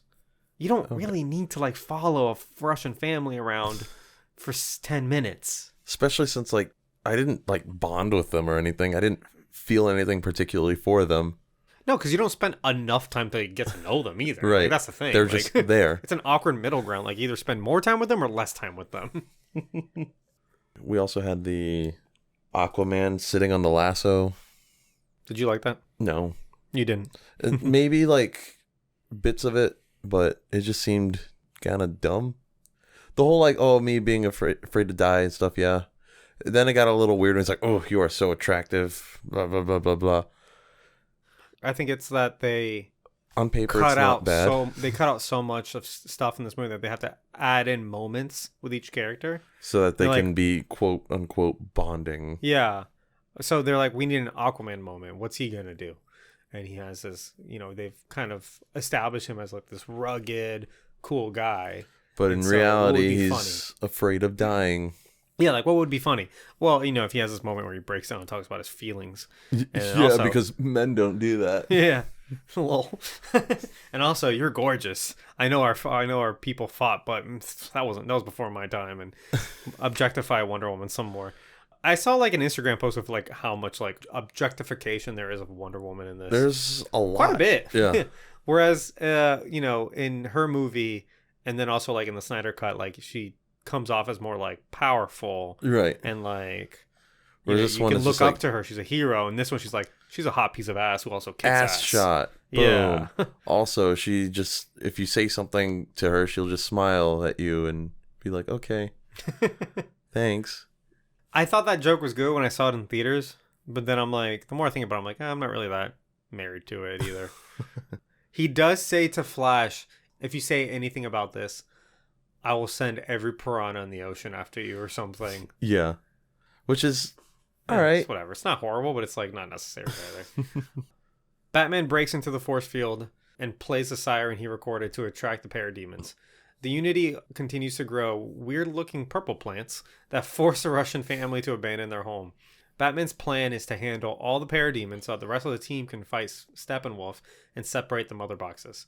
Once the team realizes that Batman's plan is basically suicide, they intervene. The team makes it inside the smokestack. It was a dumb plan. All of this is stupid. There is no plan. Stupid. He basically is like, you guys make it and I'll handle everything else. And that's not smart. It's like how are you going to handle it, Bruce? Yeah. And it's also, because of the way it's so quickly edited, it's like we were saying, it feels like someone just told you about a fight after the fact. Because in the Snyder cut, he doesn't break through the force field at once. He has to do a second pass. Right. Then he gets in, and then he like gets into the Batmobile, and then he starts getting chased around, and then they eventually make their way. It feels more like a war movie or like a video game where you kind of like resonate a little bit more with the hardship of each step. you know? Yeah. Whereas in this one, it's just like, and then this happened, and then this happened, and then the movie's over. Also that they can have a moment where Bruce goes, this isn't the plan, and Alfred goes, nope, it's the team. And you're supposed to feel like, yay, the team's together, the Justice League is together. But there were so many things in the Snyder Cut that established that way better. Yeah. And then they cut out the shot where they're all in the air together. Oh, man. That wasn't in this one. The Age of Ultron shot? Yeah. Ironically, that wasn't in this. You would think Joss Whedon would see that and go, that's right up my alley. Like, let's keep that in. Yeah. I'll be honest, at this point in the movie, which is like the huge climax at the end, I was bored. It is boring, again, because you don't have time to feel the tension. Like every other action. Yeah. Like I found myself like just like wanting to look at my phone or something while this was all going on. Yeah, pretty much. Wonder Woman and Aquaman fight Steppenwolf while Batman and Flash fight parademons. Cyborg interfaces with the mother boxes but is stopped by Steppenwolf, who rips his leg off. He says they are all too weak to see the truth, and Superman appears to say, well, I believe in truth, but I'm also a big fan of justice. I'm a big boy. I'm a big boy. And punches Steppenwolf away. We joke around a lot about I'm a big boy. It's because we were watching the Snyder Cut like a month ago, and I was trying to remember this line, and I just kind of accidentally said, I'm a big, and you were like, I'm a big boy. And now every time we see Superman, we're like, I'm a big boy. It's a dumb joke, but I love it. It's better than half the jokes in this movie. Oh, yeah. Yeah. Big fan of justice. Punches Steppenwolf away. He asks Batman how he can help, and Batman lazily tells him to separate the boxes. Superman responds, I knew you didn't bring me back because you liked me. And then Batman goes, well, I don't not. Superman responds, Superman hears the civilians and flies off to help, leaving Wonder Woman and Aquaman again alone to fight Steppenwolf. Okay, real quick. Again, the people weren't there in the movie in the first place. You added the people in for Superman to save, but like in any other movie, this would be a scenario where the question would be brought up, who do you save? Like, the people trying to save the world? The world? Or this small group of like civilians? And that would be an interesting kind of conundrum, you know? Right. Whereas in this, he just immediately goes, nope, I'm Superman. I always save everybody. And he flies away. And leaves the battle. The rest of the team is like, well, fuck. We were fucked before you got here, and you literally did nothing. You left, and now we're fucked again, right? Batman tries to tell him, like, no, Flash is saving the people, because he sent off Flash to save the people. And so Joss just wanted that money shot of Superman carrying the building. It wasn't that good, honestly. Like, it's kind of weird CGI. And also, buildings don't work like that. No, you don't just lift it up. It was very, like, Silver Age comic book looking. Which is fine. I get it. But right. Yeah, so Superman meets Flash and saves a building full of people while Flash pushes the family to safety. Just so much time wasted on saving these people that weren't even in the movie. We could have gotten a memorable fight instead of this mess of a whatever is going on right now. Exactly. That's what happens a lot in action sequences that make them boring, is when the fights don't make sense. Like when you just have scenes of, you know, two people punching each other back and forth, that gets boring. Yes. But if the fight isn't moving the plot in at least some minute way, then it's nonsense. There needs to be stakes. There needs to be, you know, motivation. Yeah. Like all of that does matter. So having Wonder Woman and Aquaman fighting Steppenwolf for a little bit, Superman gets there, punches Steppenwolf one time, and then leaves. And then Wonder Woman and Aquaman are then fighting Steppenwolf again. You've just shown basically the same scene in two different places. Yeah. For what reason? You know what I mean? Like, that doesn't move the action forward. It just kind of slowed it down, actually. Yeah, exactly. Like, it just kind of like rehashes the same bits over and over again. And then Flash doesn't really have anything to do, because he's given one job, which is save these people. He was fighting parademons for a little bit, and that was fine. But then he's given one job, is to save people. And then he's made fun of, basically. The movie's like, hey, you only saved one carload of people, and Superman saved hundreds of people in this building. He picked up a building and flew away. Yeah. So it just makes Flash look like a dumbass a little bit. Like, he even calls him Slowpoke. Yeah. He's like, hey, Slowpoke. And you compare that to the Snyder Cut, which makes Flash into kind of like hero. by turning back time After they all died. Well, and here's the other thing. How do we know that in that moment the unity wouldn't have actually like happened and then they all would have died? Like Batman's like, any minute now this thing's gonna blow up. Basically, we need you to separate. And he's like, hold on, I gotta go, and flies away. Yeah. Is it because he knows the plot of this movie? Like, oh, it's not that. It's because it was in the script. Yeah, it's in the script. He read the script, so everything's gonna be fine. Don't worry. But there's no actual stakes. But it feels like the WandaVision episode where Vision is watching Malcolm in the Middle with her, and he's like, did that man get like horribly mangled? And she's like, no, like, no, it's fake. It's not that kind of show. It's like that wouldn't happen in this show. So like we're watching this movie. And Vision's like, oh, so this is funny then. Exactly. So it's almost like Superman's like, it's not that kind of movie. Like it's not gonna blow up. We're not gonna die. You know, it's not the Snyder Cut where that literally happens.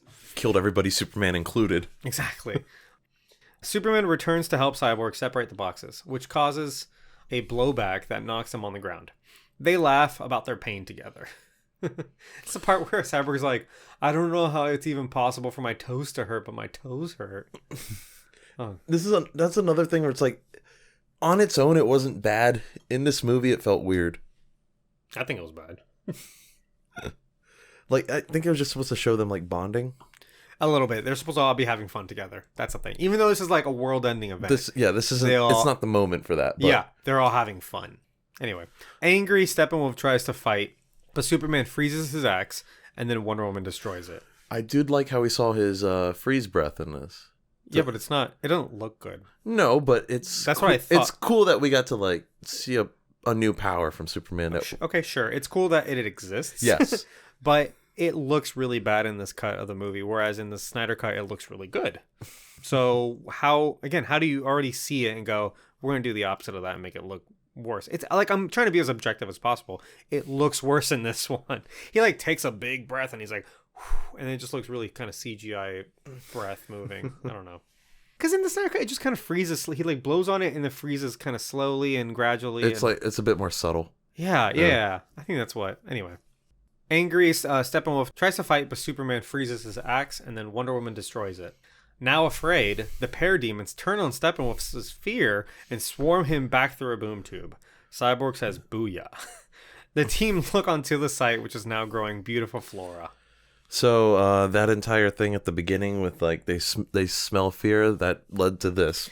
It's clearly it's a reverse engineering where they're like, we talked about this before when we were talking about, I think, Man of Steel, where we want there to be this life or death conflict with no life or death stakes, because we can't have Wonder Woman cut his head off. Obviously, exactly. Like we can't have our heroes kill somebody, even though they're trying to kill the whole world.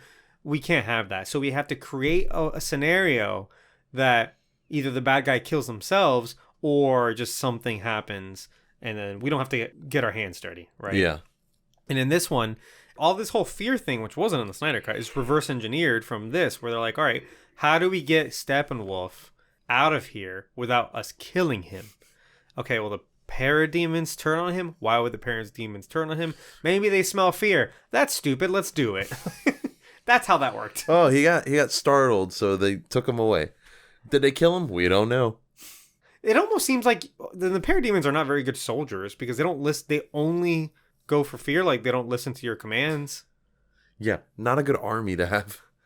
Well, we'll talk about it, but the Booyah thing was very controversial.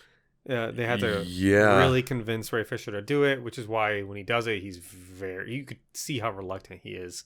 Well, also, like, I get it.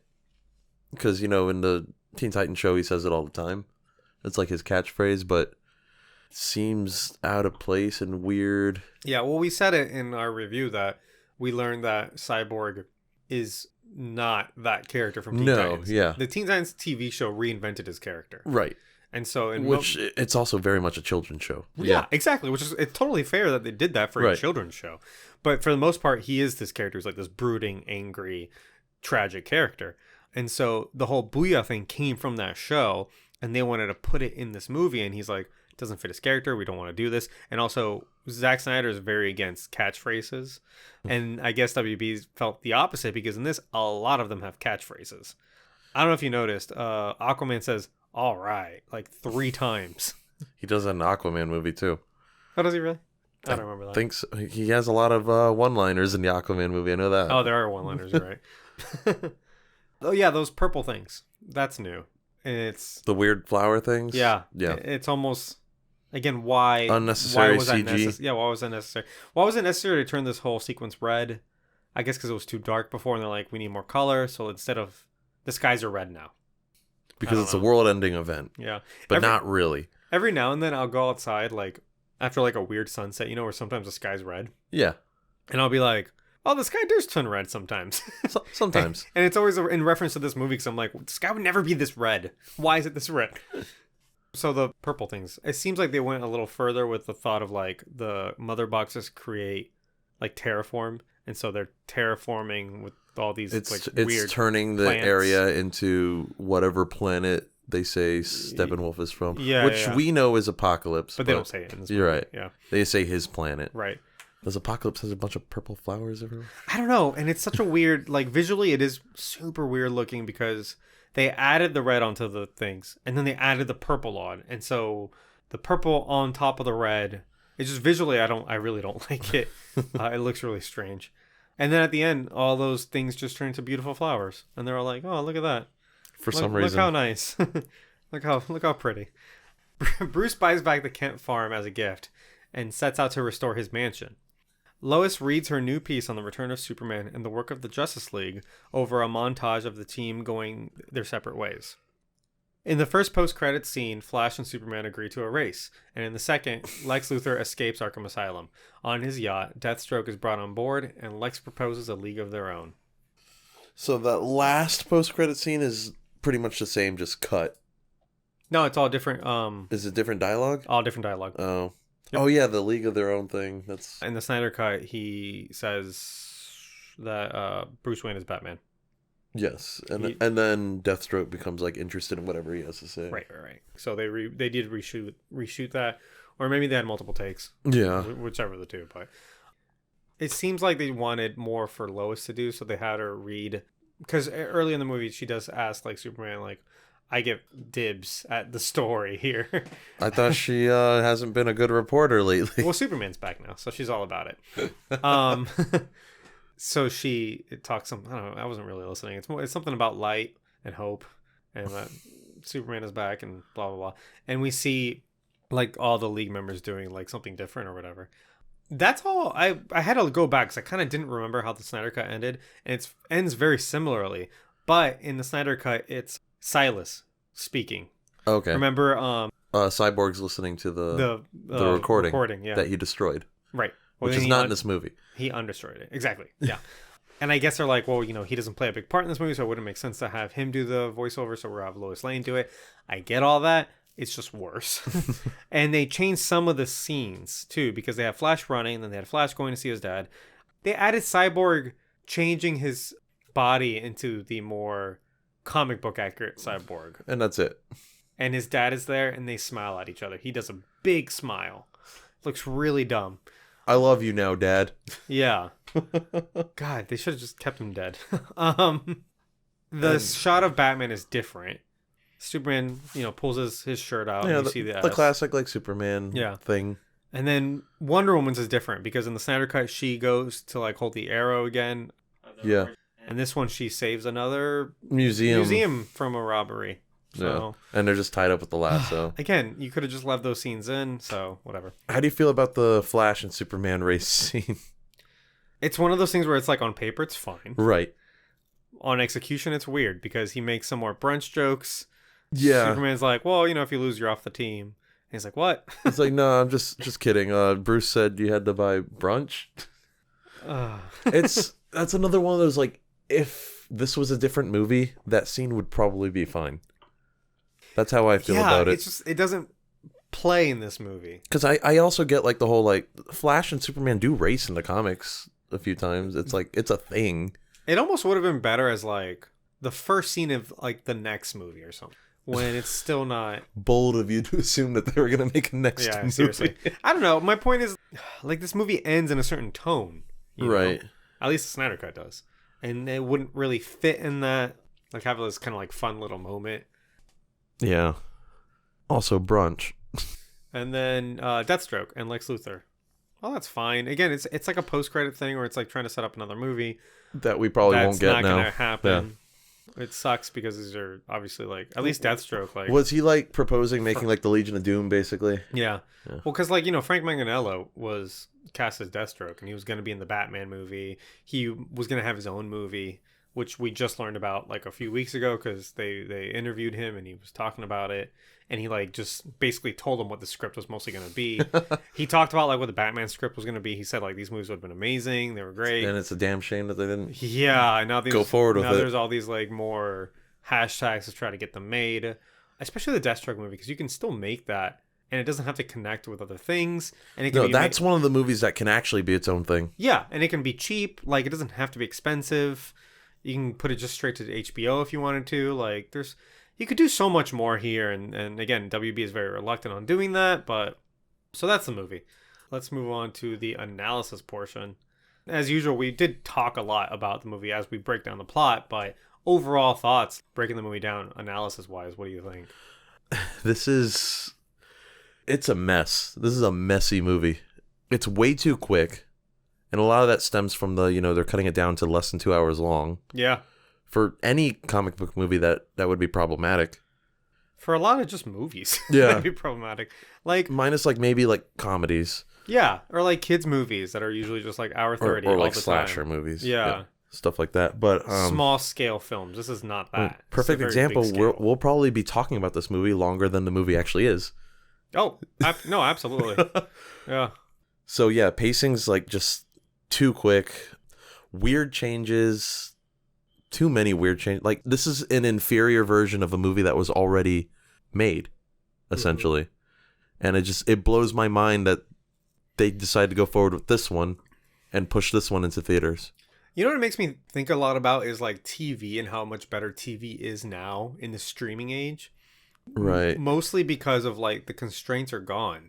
On Netflix or Hulu originals or like HBO and Disney Plus, like you don't have to censor yourself. You don't have to make something to a certain time restriction. That too. It doesn't have to be 22-minute episodes exactly to make room for commercial breaks. Yeah. And you need 24 a year. That's how it used to be. You need 24 episode seasons. And so we used to get a bunch of shows with a bunch of filler episodes. Yeah. And you'd be like Villain of the Week type stuff. And yeah. People would drop off or whatever. I just finished watching like Queen's Gambit. Have you seen Queen's Gambit? I have not. Really I've heard it's good. Yeah, it's really, really good. It's a mini series. So it's a 6 episode. I think it's 6 episodes. Okay. And they're each about an hour long. But again, if you really break it down, one is like 55 minutes, the other one is like 1 hour and 10 minutes. They're as long as they need to be. They're as long as a story like mandates them to be, not a studio saying it needs to be this exact amount of minutes and seconds. And so WB went in and said, this movie needs to be 2 hours long. Why? Because we don't believe in it and we want to get more showings in the theaters because they think that's how they'll get more money. I used to hear that all the time. That apparently it's a thing that studios believe. Right. If you keep a movie shorter, you'll make more because you get to show it more times in the theaters. Here's the issue, though. If it's not a good movie because of that, people aren't going to buy it on home media. Right. Well, not even that. People won't go. They talk to each other. Word of mouth. Word of mouth, yeah. And they see Rotten Tomatoes and all these other things. And then your box office numbers are whatever the fuck these were. Yeah. You look at what are the highest grossing movies of all time. They're all long. Titanic. Titanic is almost 3 hours, I want to say. Avatar. I don't know how long Avatar is, but it's I want to say that's almost 3 hours. It's probably more than it's got to be 2:45. Yeah, it's Cameron.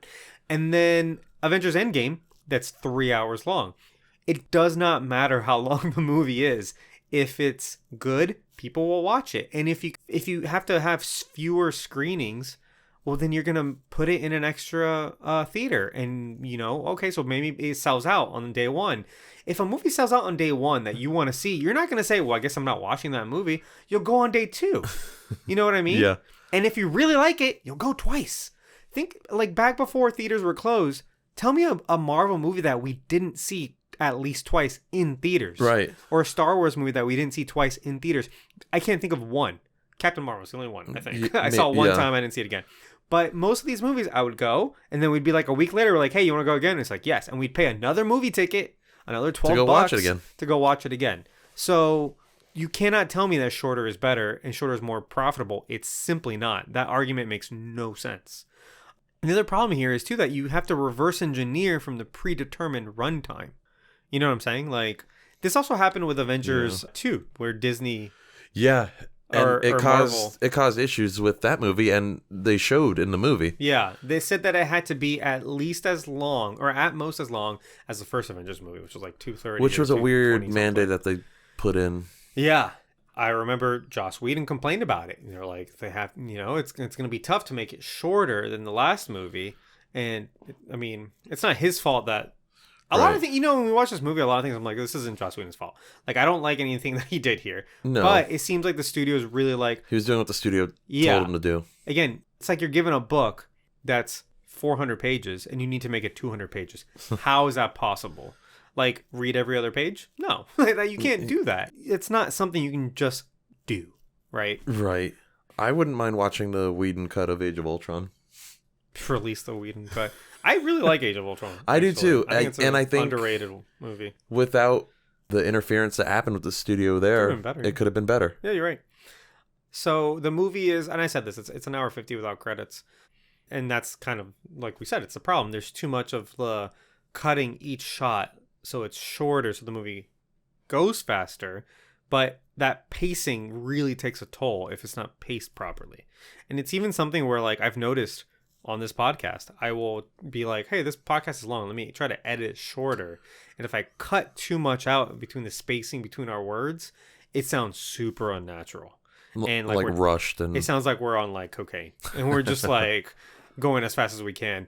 And you end up not listening to what the person's saying because they're talking too fast, And that's what's happening here. You don't have time to really feel the tension in the scenes when they're cut the way they are. Yeah. Feels almost like a Transformers movie, it just goes and goes and goes. It's like pedal to the metal. Yep. And you don't really have time to like really figure out what's happening. You're like, where were those characters before? Like, where? And then when they actually made a long Transformers movie, it sucked because nothing happened. Well, all the movies, no, hold on. They're all long, but they're still paced like this. That's what makes these movies exhausting. Or the fourth one was like almost 3 hours long, I think. And at the end of the movie, I'm like, what happened in this movie? Because I don't know. It was super forgettable, super just... Yeah. No, yeah, for sure. And I just hate cases like these of like studio meddling. WB's been really bad about this, where they've meddled in all of their DC movies, except for like Man of Steel. Yep. And it's caused issues every time. Every time it's worse off because of it. And these things of like making it, I don't know, more palatable, I guess, for like bigger audiences, it almost always makes a movie worse. Bland, almost. Bland, yeah, exactly. I saw a thing one time of like, this was like a while back, where they interviewed the White House chef. Mm-hmm. And he was talking about how like when they have to cook a big meal for people from all over the world, like ambassadors or like heads of state. Oh, everybody has like very different tastes. Yeah, they have to cook very inoffensive meals with like, say, like not a lot of garlic, not too salty, not too acidic, because people have different tastes from all over the world. And I'm like, that sucks, because so they eat a very bland meal. Exactly. Basically. Because when you try to satisfy everybody, you kind of satisfy nobody. You know what I'm saying? When I heard that, as someone who likes to cook, I would rather make a meal that I love for other people. And if I make a meal for 10 people and 2 of them hate it, I have to be okay with that, because the other 8 people loved it. Yeah. And people have different tastes. Exactly. Yeah. I don't want to make a meal that all 10 people are like, meh, it's fine. No, I would much rather have a meal where 8 people are like, this is amazing, and 2 people are like, this is not for me. And I feel like movie making is the same thing. I don't want to see a movie that is satisfactory for all audiences and therefore not great to anybody. I would much rather watch something that's going to be amazing for certain people and not for other people. And unfortunately, that's what Zack Snyder is. He makes the movies that he likes and he wants to see, and some people love it and a lot of people don't like it. Right. But look at what Avengers did. Avengers Endgame is not a movie for everybody. It's only a movie for people who have seen, at the very least, 2/3 of all Marvel movies, which is like 15 movies. So it's not that inclusive. It's not for all audiences. Yeah. It's okay to not be that inclusive and think about everybody's like needs and tastes in order to make like a good movie. Cinematography, it looks bad. The whole thing looks horrible. And it's because they took Zack Snyder's shots, like his camera work, and they have to try to make it not look like Zack Snyder. Because WB's like, most people aren't going to like this. It's too dark. It's too desaturated. We need to brighten it up. We need to colorize Almost like it. they're like throwing filters on it. And That's exactly what it looks like. Yeah, Yeah. it's like when you take a picture and it's not the exact picture you want. So you go into the settings and you try to edit it. And you're like, all right, I'm going to brighten it up. I'm going to add a hue. I'm going to do this. And then at the end, it just looks a lot worse than the original picture. You can't take a like photography and completely change it in post. It doesn't work like that. You have to work with the picture you took in the first place. Right. You know what I mean? Take the picture that you intend to take in the first place. Yeah. And then you can edit it from there. But there's a lot of scenes in this movie where, especially towards the end, where they're like, all right, it needs color, so we're going to make the whole thing red. And now all the people in the shots look horrible because you've added this filter over it. And now you're like, well, it's too desaturated. We need to add color. Okay, Now the so lighting's all fucked. and- now their skin looks weird. And it looks almost like the resolution's been lowered. It doesn't look sharp because you took all the shadow that... Zack Snyder's obsessed with shadow, right? So you took all that down. It just doesn't look good anymore, you know? And I'll go out and say, like, Zack Snyder's stuff it is too desaturated sometimes. And it is too, like, void of color, and it's almost too dark sometimes. I'll say that. But this is, like, all way on the other side of the spectrum, right? They tried to add too much to make it look what they thought would be good. Yeah. So, and then the music is by Danny Elfman, and I hate it because it's not exciting. None of it's exciting. First of all, I'm kind of over Danny Elfman in general, like all the... Really? Yeah. Even his old stuff? His old stuff is fine, but like that's his bit, and he can't really like leave it, and so everything's very kind of like... You know what I'm saying? It's all... I don't know how to like describe it, but... Very Beetlejuice sounding. Yeah. Again, it was fine in Beetlejuice, it was fine in Batman, but it works for certain movies. It feels movies, like I'm getting The Simpsons here in Justice League, you know? Also, he reincorporated old themes from his Batman movies and John Williams Superman themes instead of using music that is consistent to this universe. Like Wonder Woman's theme was not in this movie, I don't think. If it was for like maybe a second. Yeah. Hans Zimmer Batman and Superman stuff wasn't in this. Man of Steel stuff wasn't in this at all. And so music like has such a big role in a movie by just, again, making it so like inoffensive and it's just void of character, basically. It doesn't really help move the story at all. I think that's all I have on this. Do you have anything else on analysis before we move on? Nah. All right, cool. All right, so we haven't done this in a while. Keep or cancel. Keep or cancel is our segment where we talk about the people involved in this movie and whether we're going to keep them or we're going to cancel them. So I thought basically we'd just do Zack Snyder and Joss Whedon. Okay. Makes sense. Yeah. So Zack Snyder, first of all, he's raised as a Christian Scientist. Do you know what those people are, by the way? No. What is a Christian Scientist? A Christian Scientist, it's a church that basically believes that medicine isn't real and that if you want to...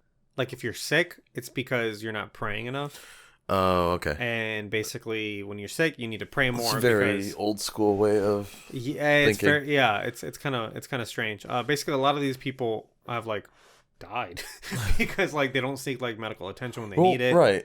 And then they get like obviously like prosecuted for like negligence, like the parents of like children that like they let like die because they didn't seek like medicine.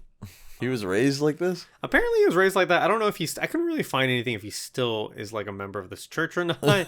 But at the very least though, the fact that he was raised in a Christian church, even if it was a weird one, you do see that a lot in his movies. There's a lot of religious like symbolism in his films. But he did Dawn of the Dead, which I have not seen. It's one in the shopping mall, right? I don't know. I didn't see it. I think it's a remake, but yeah. It is a remake, I've seen it, yeah. And then 300, that was kind of his breakout hit. And we also have Watchmen. Do you like 300? I like 300, yeah. Huh. I don't like the sequel. I haven't seen the sequel. But like 300, just the first movie, it's fine. It's not my favorite comic book either, though, so it's whatever. Okay, yeah. I haven't read it or anything. I just remember when it came out, it was a big deal. Everyone was like obsessed with it. Yeah. And I thought it was fine. It's a good movie. It was kind of, for me, like one of the first movies to like take like a comic book and like put it on screen. almost like panel by panel. Like one to one. Not one of those that says, all right, well, like, what would this look like in real life? No. We're not doing that. Like, we're actually taking the images and we're putting them on screen just like they look like in the comic book. Really overly stylized. And that kind of became like his mark. You know, that he's a very stylized mostly director. Did the same thing with Watchmen too. Yeah. The big thing with Watchmen though is he did change the ending. Right. And then Watchmen, it was the next movie he made, considered to be like unfilmable. People, I was reading like reviews on that movie, and people saw like it's good, but it is his take on it, right? Which is different than like what Alan other Moore's... people might see in his movies, you know, or in that comic book, in that graphic novel. I like Watchmen. I like it a lot, and to be fair, like I haven't finished the comic. I've read the first half like 10 times, and I just don't finish it. But I mean, it's a very dense book. Yeah, but you know, Watchmen I think is like a good example of the kind of director that Zack Snyder is, where he wants to make a movie for him.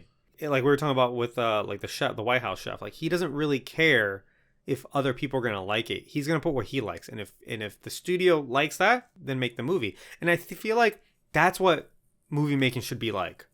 You find a guy or a woman, you find a person who wants to make a movie and makes their movie, and that's what you put out. And if you don't like that, well, then you shouldn't have hired that person. Right.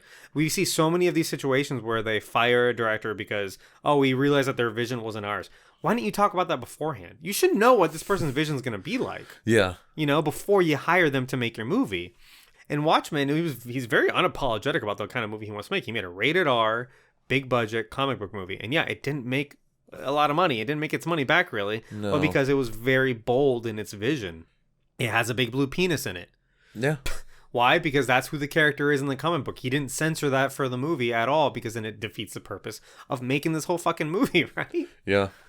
And then after that, he was tapped to do Man of Steel. And then kind of at one point led the whole DC universe. Like he was supposed to shepherd all of the movies, kind of produce Aquaman and Flash and Suicide Squad and the Batman movie. He was going to be like the Kevin Feige of DC, exactly. Of DC. And it kind of sucks that they don't have that person anymore, because my biggest complaint is like DC doesn't have that connectivity. No. They don't have a plan anymore, right? Even if it's not like a plan that everybody likes, it's a plan. And people like us that watch these movies and go, "Oh, we like this," then at least like it makes sense for us. You know what I mean? Like we said when we were doing the Zack Snyder's Justice League review, Deadshot. Yeah, Deadshot. Will Smith. Yeah. From Suicide Squad. That character was supposed to be in Justice League 2 and 3. Oh, yeah. Deathstroke was supposed to be introduced in one movie, then be in Batman, then come back for Justice League. It did have that kind of Marvel-like connectivity where you introduce a character in one movie, then he has his own movie, then he's back into a team-up movie, and it just goes back and forth like that. It makes it feel like it's a shared universe. Yeah, that was the plan, and him and his wife were kind of like at the helm of that.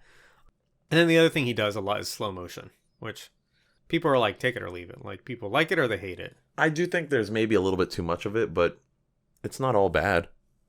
The thing about the slow-mo, too, is that, like, in 300, that's what made that the action scenes in that movie different. Yeah. Was because they had incorporated slow-mo in and out of the shots. Instead of using, like, quick cut action shots, it's something that we hate. It was long takes, but with slow-mo, like, intertwined. And you actually see everything happening because of that. Yeah. And it's I think it's really cool. But part of the criticism is that, like, now it's overdone. But it's overdone because of 300. Yeah. You know what I'm saying? Maybe a little bit of The Matrix. Oh, well, I was thinking that too, but The Matrix, similar. Yeah, they are similar. 300 did it a lot more, I think. Matrix did it like a few times. Like twice. Yeah. Yeah. Whereas 300, it's like, no, in each shot, there's a little bit of slow motion, then they come out of it. And I feel like that got copied so much that now, I mean, I saw criticisms for, like, too much slow-mo in Zack Snyder's Justice League. Mm-hmm. I'm like, okay, yeah, that's fine. That's a valid opinion. But also, he's the guy who basically invented this. Like, it's his thing. It's his thing, you know? So can you really, like, fault him for it? The other interesting thing about him, I think, is that he has 8 children and half of them are adopted, which is, I feel like that says something about, like, them as people. Well, yeah, because you don't just adopt people for no reason. You do it because you care for them. A lot of people just don't adopt. Like, Yeah. I don't know. I know That's like true. 2 adopted people, I think, or maybe 3 out of the thousands No, of that people means that I they're know. Like it's more than willing to give these kids a home. Yeah. And, So the eldest adopted daughter is Autumn, is the one that committed suicide during this movie, which is why he left, and then we got this piece of shit. Yeah. Not like saying that's her fault or anything. It's on WB. Well, WB did him dirty when he had to leave too. Yeah, exactly. Like, so we talked about it in the last episode, but basically they pushed him out even before this was happening. Yeah. And then he's making a new movie coming out on Netflix pretty soon called Oh, I know what you're talking Army of the Dead. about. Yeah. It's not a sequel to Dawn of the Dead. It's another. It's just another zombie movie. Yeah. And I think it's supposed to be like a franchise. It just looks like dumb fun, and I'm kind of about it. I'm all about it. Yeah. I like little fun zombie movies like that, like little slashers. Yeah.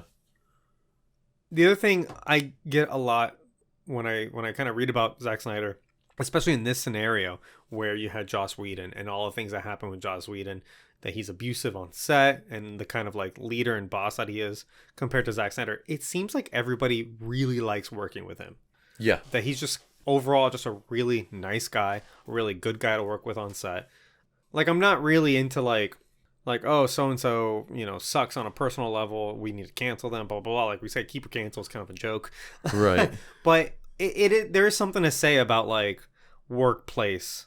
How you conduct yourself at work. Yeah, exactly. Because especially when you're a boss, like when you put someone in a comfortable situation at their job, you're kind of forcing them to agree with you because they think that their job is on the line. Yeah. And you think about every shitty boss you've ever had compared to every good boss you've ever had. You know what I mean? And I've been a quote unquote boss at my job for the last, I don't know, like 6-7 years.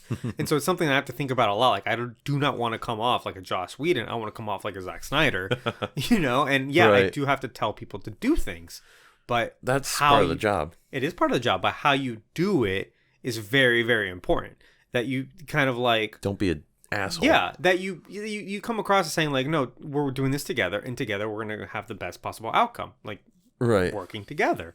That's what a good boss should be doing. And it's nice when you see certain like directors and certain people who like, people only have nice things to say about them. Your Kevin Feige's, your fucking Ron Howard, just to kind of Ron Howard just seems like a fun guy. he just seems like such a cool guy. He's just like, yeah, man, whatever. Let's get this done. Like, And over he's here. a really good director. Yeah. Like, that's possible. You can do both things. You can be a nice guy and still get the job done. I feel like we need more of those. Like the reason I like Zack Snyder is not because I'm a fanboy and I'm like, oh, his movies are blah, blah, blah. It's because he makes the movies he wants to make. Same reason I love Kevin Smith. No one tells Kevin Smith how to make a movie. He goes out and he makes a movie. And if you don't like it, and if you think it's bad, yeah, some of them are bad. So be it. But he is doing his work. He did what he wanted to do. Exactly. And that he's a nice guy. So, I don't know. You got anything on Zachy boy here? No, you pretty much covered it all. He just seems like a overall good dude that had a terrible thing happen to him. For sure. Yeah, we were talking about this. Like, I cannot think of like a worse thing than like your kid dying. Yeah. Falcon and the Winter Soldier, where the Asian girl's like, they don't have a word for when your kid dies, even though because it shouldn't happen. Yeah, because it's like the worst thing you can happen. Yeah. Yeah. So keep or cancel. I say keep. Oh yeah, keep him. Even when I disagree with some of his creative choices, I do like the kind of a lot of his products. And I seem to like him as a person. Again, I've never met this guy, but I mean, I watch his interviews and stuff. He just seems like a really cool dude. I say keep him too. Everything I say about him is always like positive, unless they're talking about his movies, in which case they're just kind of bagging on his movies. A little bit, but again, it's like whatever. It is like personal opinion. It's like creative kind of like your opinion on his creativity. Also, like, come on, this guy adopted 4 kids and took care of them. Yeah, no, that shit's awesome. Yeah. Joss Whedon. Ooh. So, Buffy the Vampire Slayer, the spinoff Angel, Firefly. Did you see those shows? I did. So are you? Those were on TV a lot when I was a kid. Okay, so that makes you more familiar than me. Yeah. I've never been familiar with Joss Whedon's work. Okay, Firefly is actually one of my favorite shows. Oh, really? Yeah. Oh, shit. Firefly is pretty good. Weren't they going to make a movie? They did. They made a movie to like, because it's one of those series that was like, Fox canceled it before the first season was even really done. Yeah. So they made like a movie that kind of served as like a finale. Wait, so how many seasons are there of Firefly? It's just one season. Oh, wow. I think it's like 14 episodes. Oh, shit. Yeah. So it's Something nice like and that. short. It's nice and short. It's pretty good. A lot of nerds like it. I mean, yeah, I've heard it, but I didn't watch it. I didn't watch Buffy. It was also like Nathan Fillion's like breakout role. Yeah, I saw that. Avengers. So he gets tapped to do Avengers. I didn't realize that he wrote both of those movies too. Mostly him. Yeah, usually the director isn't also the writer. Especially not on Marvel movies. Yeah. Usually it's much more collaborative on Marvel movies. Because they want like a cohesive... Yeah, I think it gives them a little bit more like big picture control too. But I mean, and this happens in movies all the time where there are a lot of people writing, they just don't get credit on it. Yeah. Especially for like big picture story things. So like Kevin Feige's not credited as a writer on any of those movies. But you can't tell me he's not steering the story in certain directions. He's involved in some exactly. way, shape, and or he's form. at least giving them mandates of like what they can and cannot do. I mean, you go back to those movies and watching some of this other Joss Whedon stuff and watching like Justice League. I get the feeling that like, because it's Disney, and even at the time, I think Avengers was the first one produced by Disney. Maybe maybe not actually. Maybe it was right after that. But I just always get the feeling that like Marvel and Disney just had people on him to kind of keep him in check a little bit. Yeah, because from the cast of those movies, you don't really hear any complaints about Joss. Yeah, and maybe it's just a professional courtesy. Like, we didn't hear all this bad stuff about Joss until just now. That's true. Because you're not supposed to go, when you do promo for the show or a movie, you're not supposed to be like, actually, it sucked. And I hate Joss Whedon, and I hated it. Yeah, because and blah, blah, blah. That's how you get blacklisted. Yeah. Which might sadly happen to Ray Fisher. Maybe he's in a TV show that just came out. Or a movie that just came out. Oh, okay. I think we're in a different age where accountability is so important that, like, yeah, Ray Fisher did like make a lot of waves, and I was kind of worried for his career there for a minute. But now it just seems like, especially since other people have like supported him against Joss Whedon, it does seem like people that have actually worked with Whedon too. Yeah, exactly. It does seem like he's not really getting that much like blowback. Which is good, because it's almost like he's like the Colin Kaepernick at this point. Where Colin Kaepernick like said a bunch of stuff, and basically like, because he was so controversial, teams didn't want him anymore, even though he's a good player. And now hasn't been playing for several years or whatever. Like, that's what I was kind of afraid. It became problematic for them. Yeah, exactly. That's kind of what I was afraid would happen to like a Ray Fisher, for example. But yeah, I just feel like Kevin Feige was really good at kind of honing him in, because a lot of times like the producers are the ones, they're the real bosses. Yeah. You know, and they're the ones that kind of like facilitate the workplace more so than the director. And when you're on something huge like that, and like your stars are that valuable, like you're not going to want them upset. Yeah. I feel like there was a lot of Feige and Lorenzo and other producers on that set really kind of keeping the ball rolling and not letting Whedon keeping him in check. Keeping him in check, yeah. But I'm not surprised that like he decided after Age of Ultron to not work with Marvel anymore. Yeah. And at the time, I remember we were thinking like, oh shit, like Marvel's too overreaching and they're not letting their creatives blah blah blah. And now I'm like, maybe he's a dick, and maybe Marvel they weren't was letting right. him be a dick. And he has a different perspective, and we shouldn't really believe his perspective so much anymore. So yeah, so if you don't know, basically on the Justice League reshoots set, he was apparently very abusive. To not even just Ray Fisher. No, to all of them. Yeah. So Ray Fisher came out like almost a year ago and started saying that like Joss Whedon was very, very abusive on set, yelled, made them uncomfortable.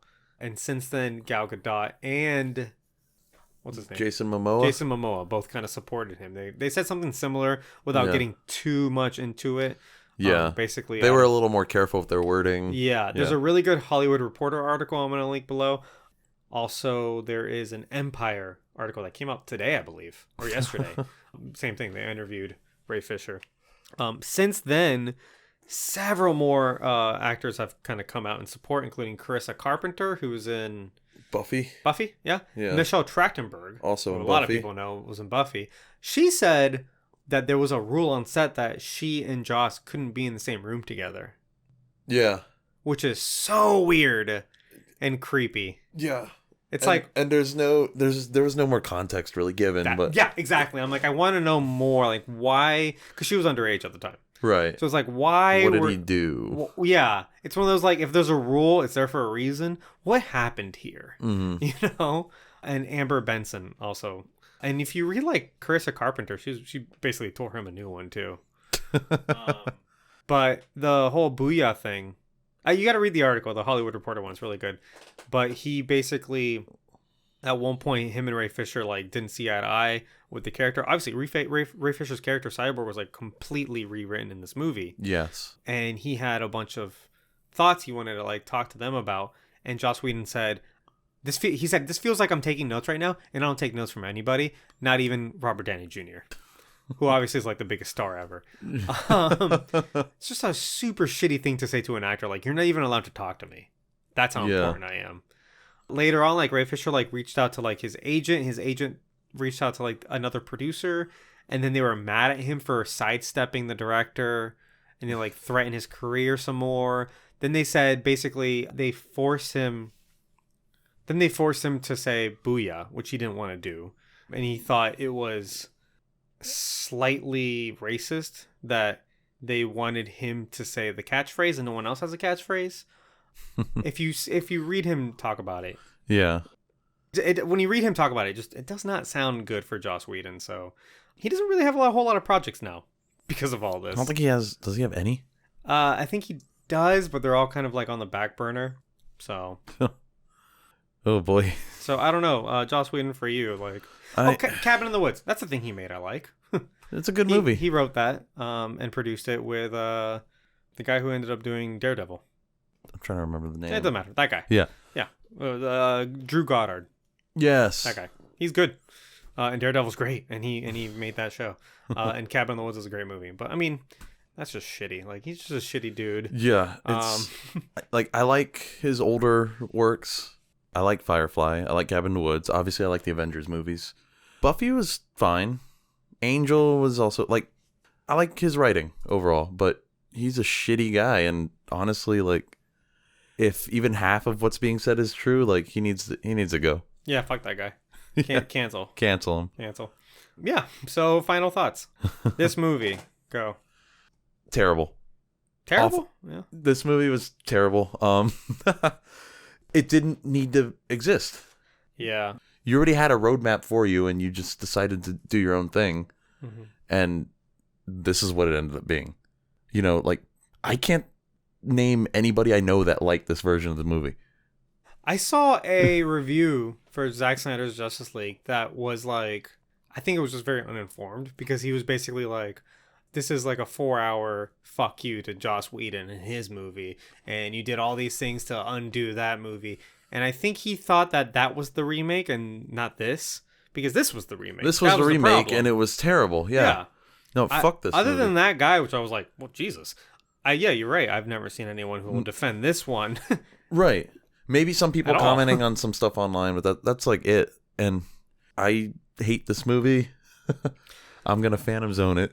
Yeah, for sure. I think, absolutely, this movie goes into the Phantom Zone for me. I don't think it has any positive effect on DC films as a whole. Obviously, it kind of ruined DC. It made them rethink everything.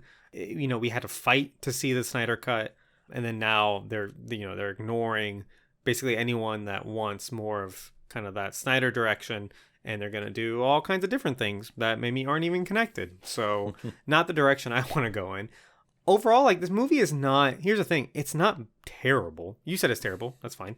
I don't think it's terrible. I just think it's it's nothing. It's boring. And that's the worst thing it can be, is boring. Like, it has some good stuff in it, but it doesn't hold your attention because of the way it's so quickly edited, because it's such this Frankenstein monster of, like, taking this big movie and turning it into this very short movie. There's probably, like, a 2.5-hour cut here that would have done fine and people would have liked a lot more, and then we would have never seen the Snyder Cut because there wouldn't have been a call for it. Right. But look, I'm probably never going to see this again, obviously. And so it's in my Phantom Zone. But at the same time, this movie, I think, serves as a valuable lesson of, like, first of all, you can study this, put them side by side, and you can learn a lot about editing. And you can learn a lot about the tone of a scene and the tension in a scene that little changes will do. But you can also look at this and see, like, what a monster the Hollywood system can be. That Yeah. like Hollywood executives who don't know what they're talking about most of the time will just get into a movie until it's completely destroyed. It will destroy careers. It will this is the most expensive movie ever made. Didn't make any of that money back. No. Almost destroyed the studio. It's such an interesting, I think, chapter of Hollywood history. And they still don't seem to have learned from it. No, not yet. Hopefully they do. But as of now, no, they have not learned the lesson here. But this does serve as a lesson, For that reason, I'm don't entirely forget about this film. If we don't learn this lesson now, then we're doomed to keep repeating it, right? But yeah, I mean, it's obviously in my fandom zone. I'm never going to watch it again. So there you have that. Next week, we haven't forgotten about Elektra. We kind of skipped it to do all these movies, but we're probably going to skip it again because I really want to get into some Captain America movies since we're all up in Falcon and the Winter Soldier right now. And there's a few old Cap movies that... Yeah, there's 4. Yeah. We're probably going to skip the, at least for now, we're probably going to skip the serial from 1944. There's a 15-episode serial that kind of plays as one 3-ish hour long movie. And again, it's from the 40s. We don't really know how to tackle that right now. So we'll do the ones from the 70s and then the one from the 90s? Yeah, so there's one from 1979, I think it was. What was that? I think they're both from 79. They were released the same year. Yeah. Yeah. They're TV movie things. They look terrible. Yeah, I'm excited. It's the one where Captain America's in a motorcycle helmet. And a clear plastic shield. Yeah. And then there's one from 1990. Also. That one looks interesting. Yeah, I'm excited. It was made for really cheap in Yugoslavia. Yeah. So we'll see how that goes. That'll be fun. So we're gonna do those first, and then whenever, I don't know, we'll work our way back to Elektra. Don't you even worry, Elektra fans out there. If there are any. Seriously. So those are available nowhere. So you can rent them if you're really into Captain America and watching old movies like we are. And then maybe you can find a really shitty version on YouTube of some of them. Maybe. Yeah. Seriously. You'll have to watch it in clips though. Probably, yeah. And honestly, you could watch a couple clips and probably get it. We're gonna watch the movie. We're taking a bullet. But other than that, thank you for listening. Thank you to that piano dude for a musical intro. Make sure you guys leave a rating and review. That's fun. That's fun for us. And tell a friend, because that is the best way to get people to listen to us. Is if you just tell your friend, hey, there's a films from the fandom zone. So we can extend our reach until we're everywhere. Yeah. Just like those trees. You can find us on Instagram at Films from the Phantom Zone, and you can find us on Twitter at Films from PZ. If you want to argue with us, if you don't like what we're saying, if you agree, you want to talk to us, we will tweet you back if you tweet us at Films from PZ. If you like Josstice League, tell us why. If you're that person that thinks this movie is great, please, I would love to meet you. All our episodes are available on YouTube if that's how you like to listen to podcasts. And if you want to support the show, you can find us on Patreon. There's no real content on there, but if, out of the goodness of your heart, if you want to throw in $1, then that is where you can do that. Other than that, we will see you next week, hopefully, if we're not so much sick like we are now, post-vaccine. I think we'll be better by next week. I think we'll be fine by tomorrow, or an hour from now. But you got anything for listeners? Again, thank you for listening. Yeah, same. All right. Well, other than that, we will see you next week. Goodbye. Bye.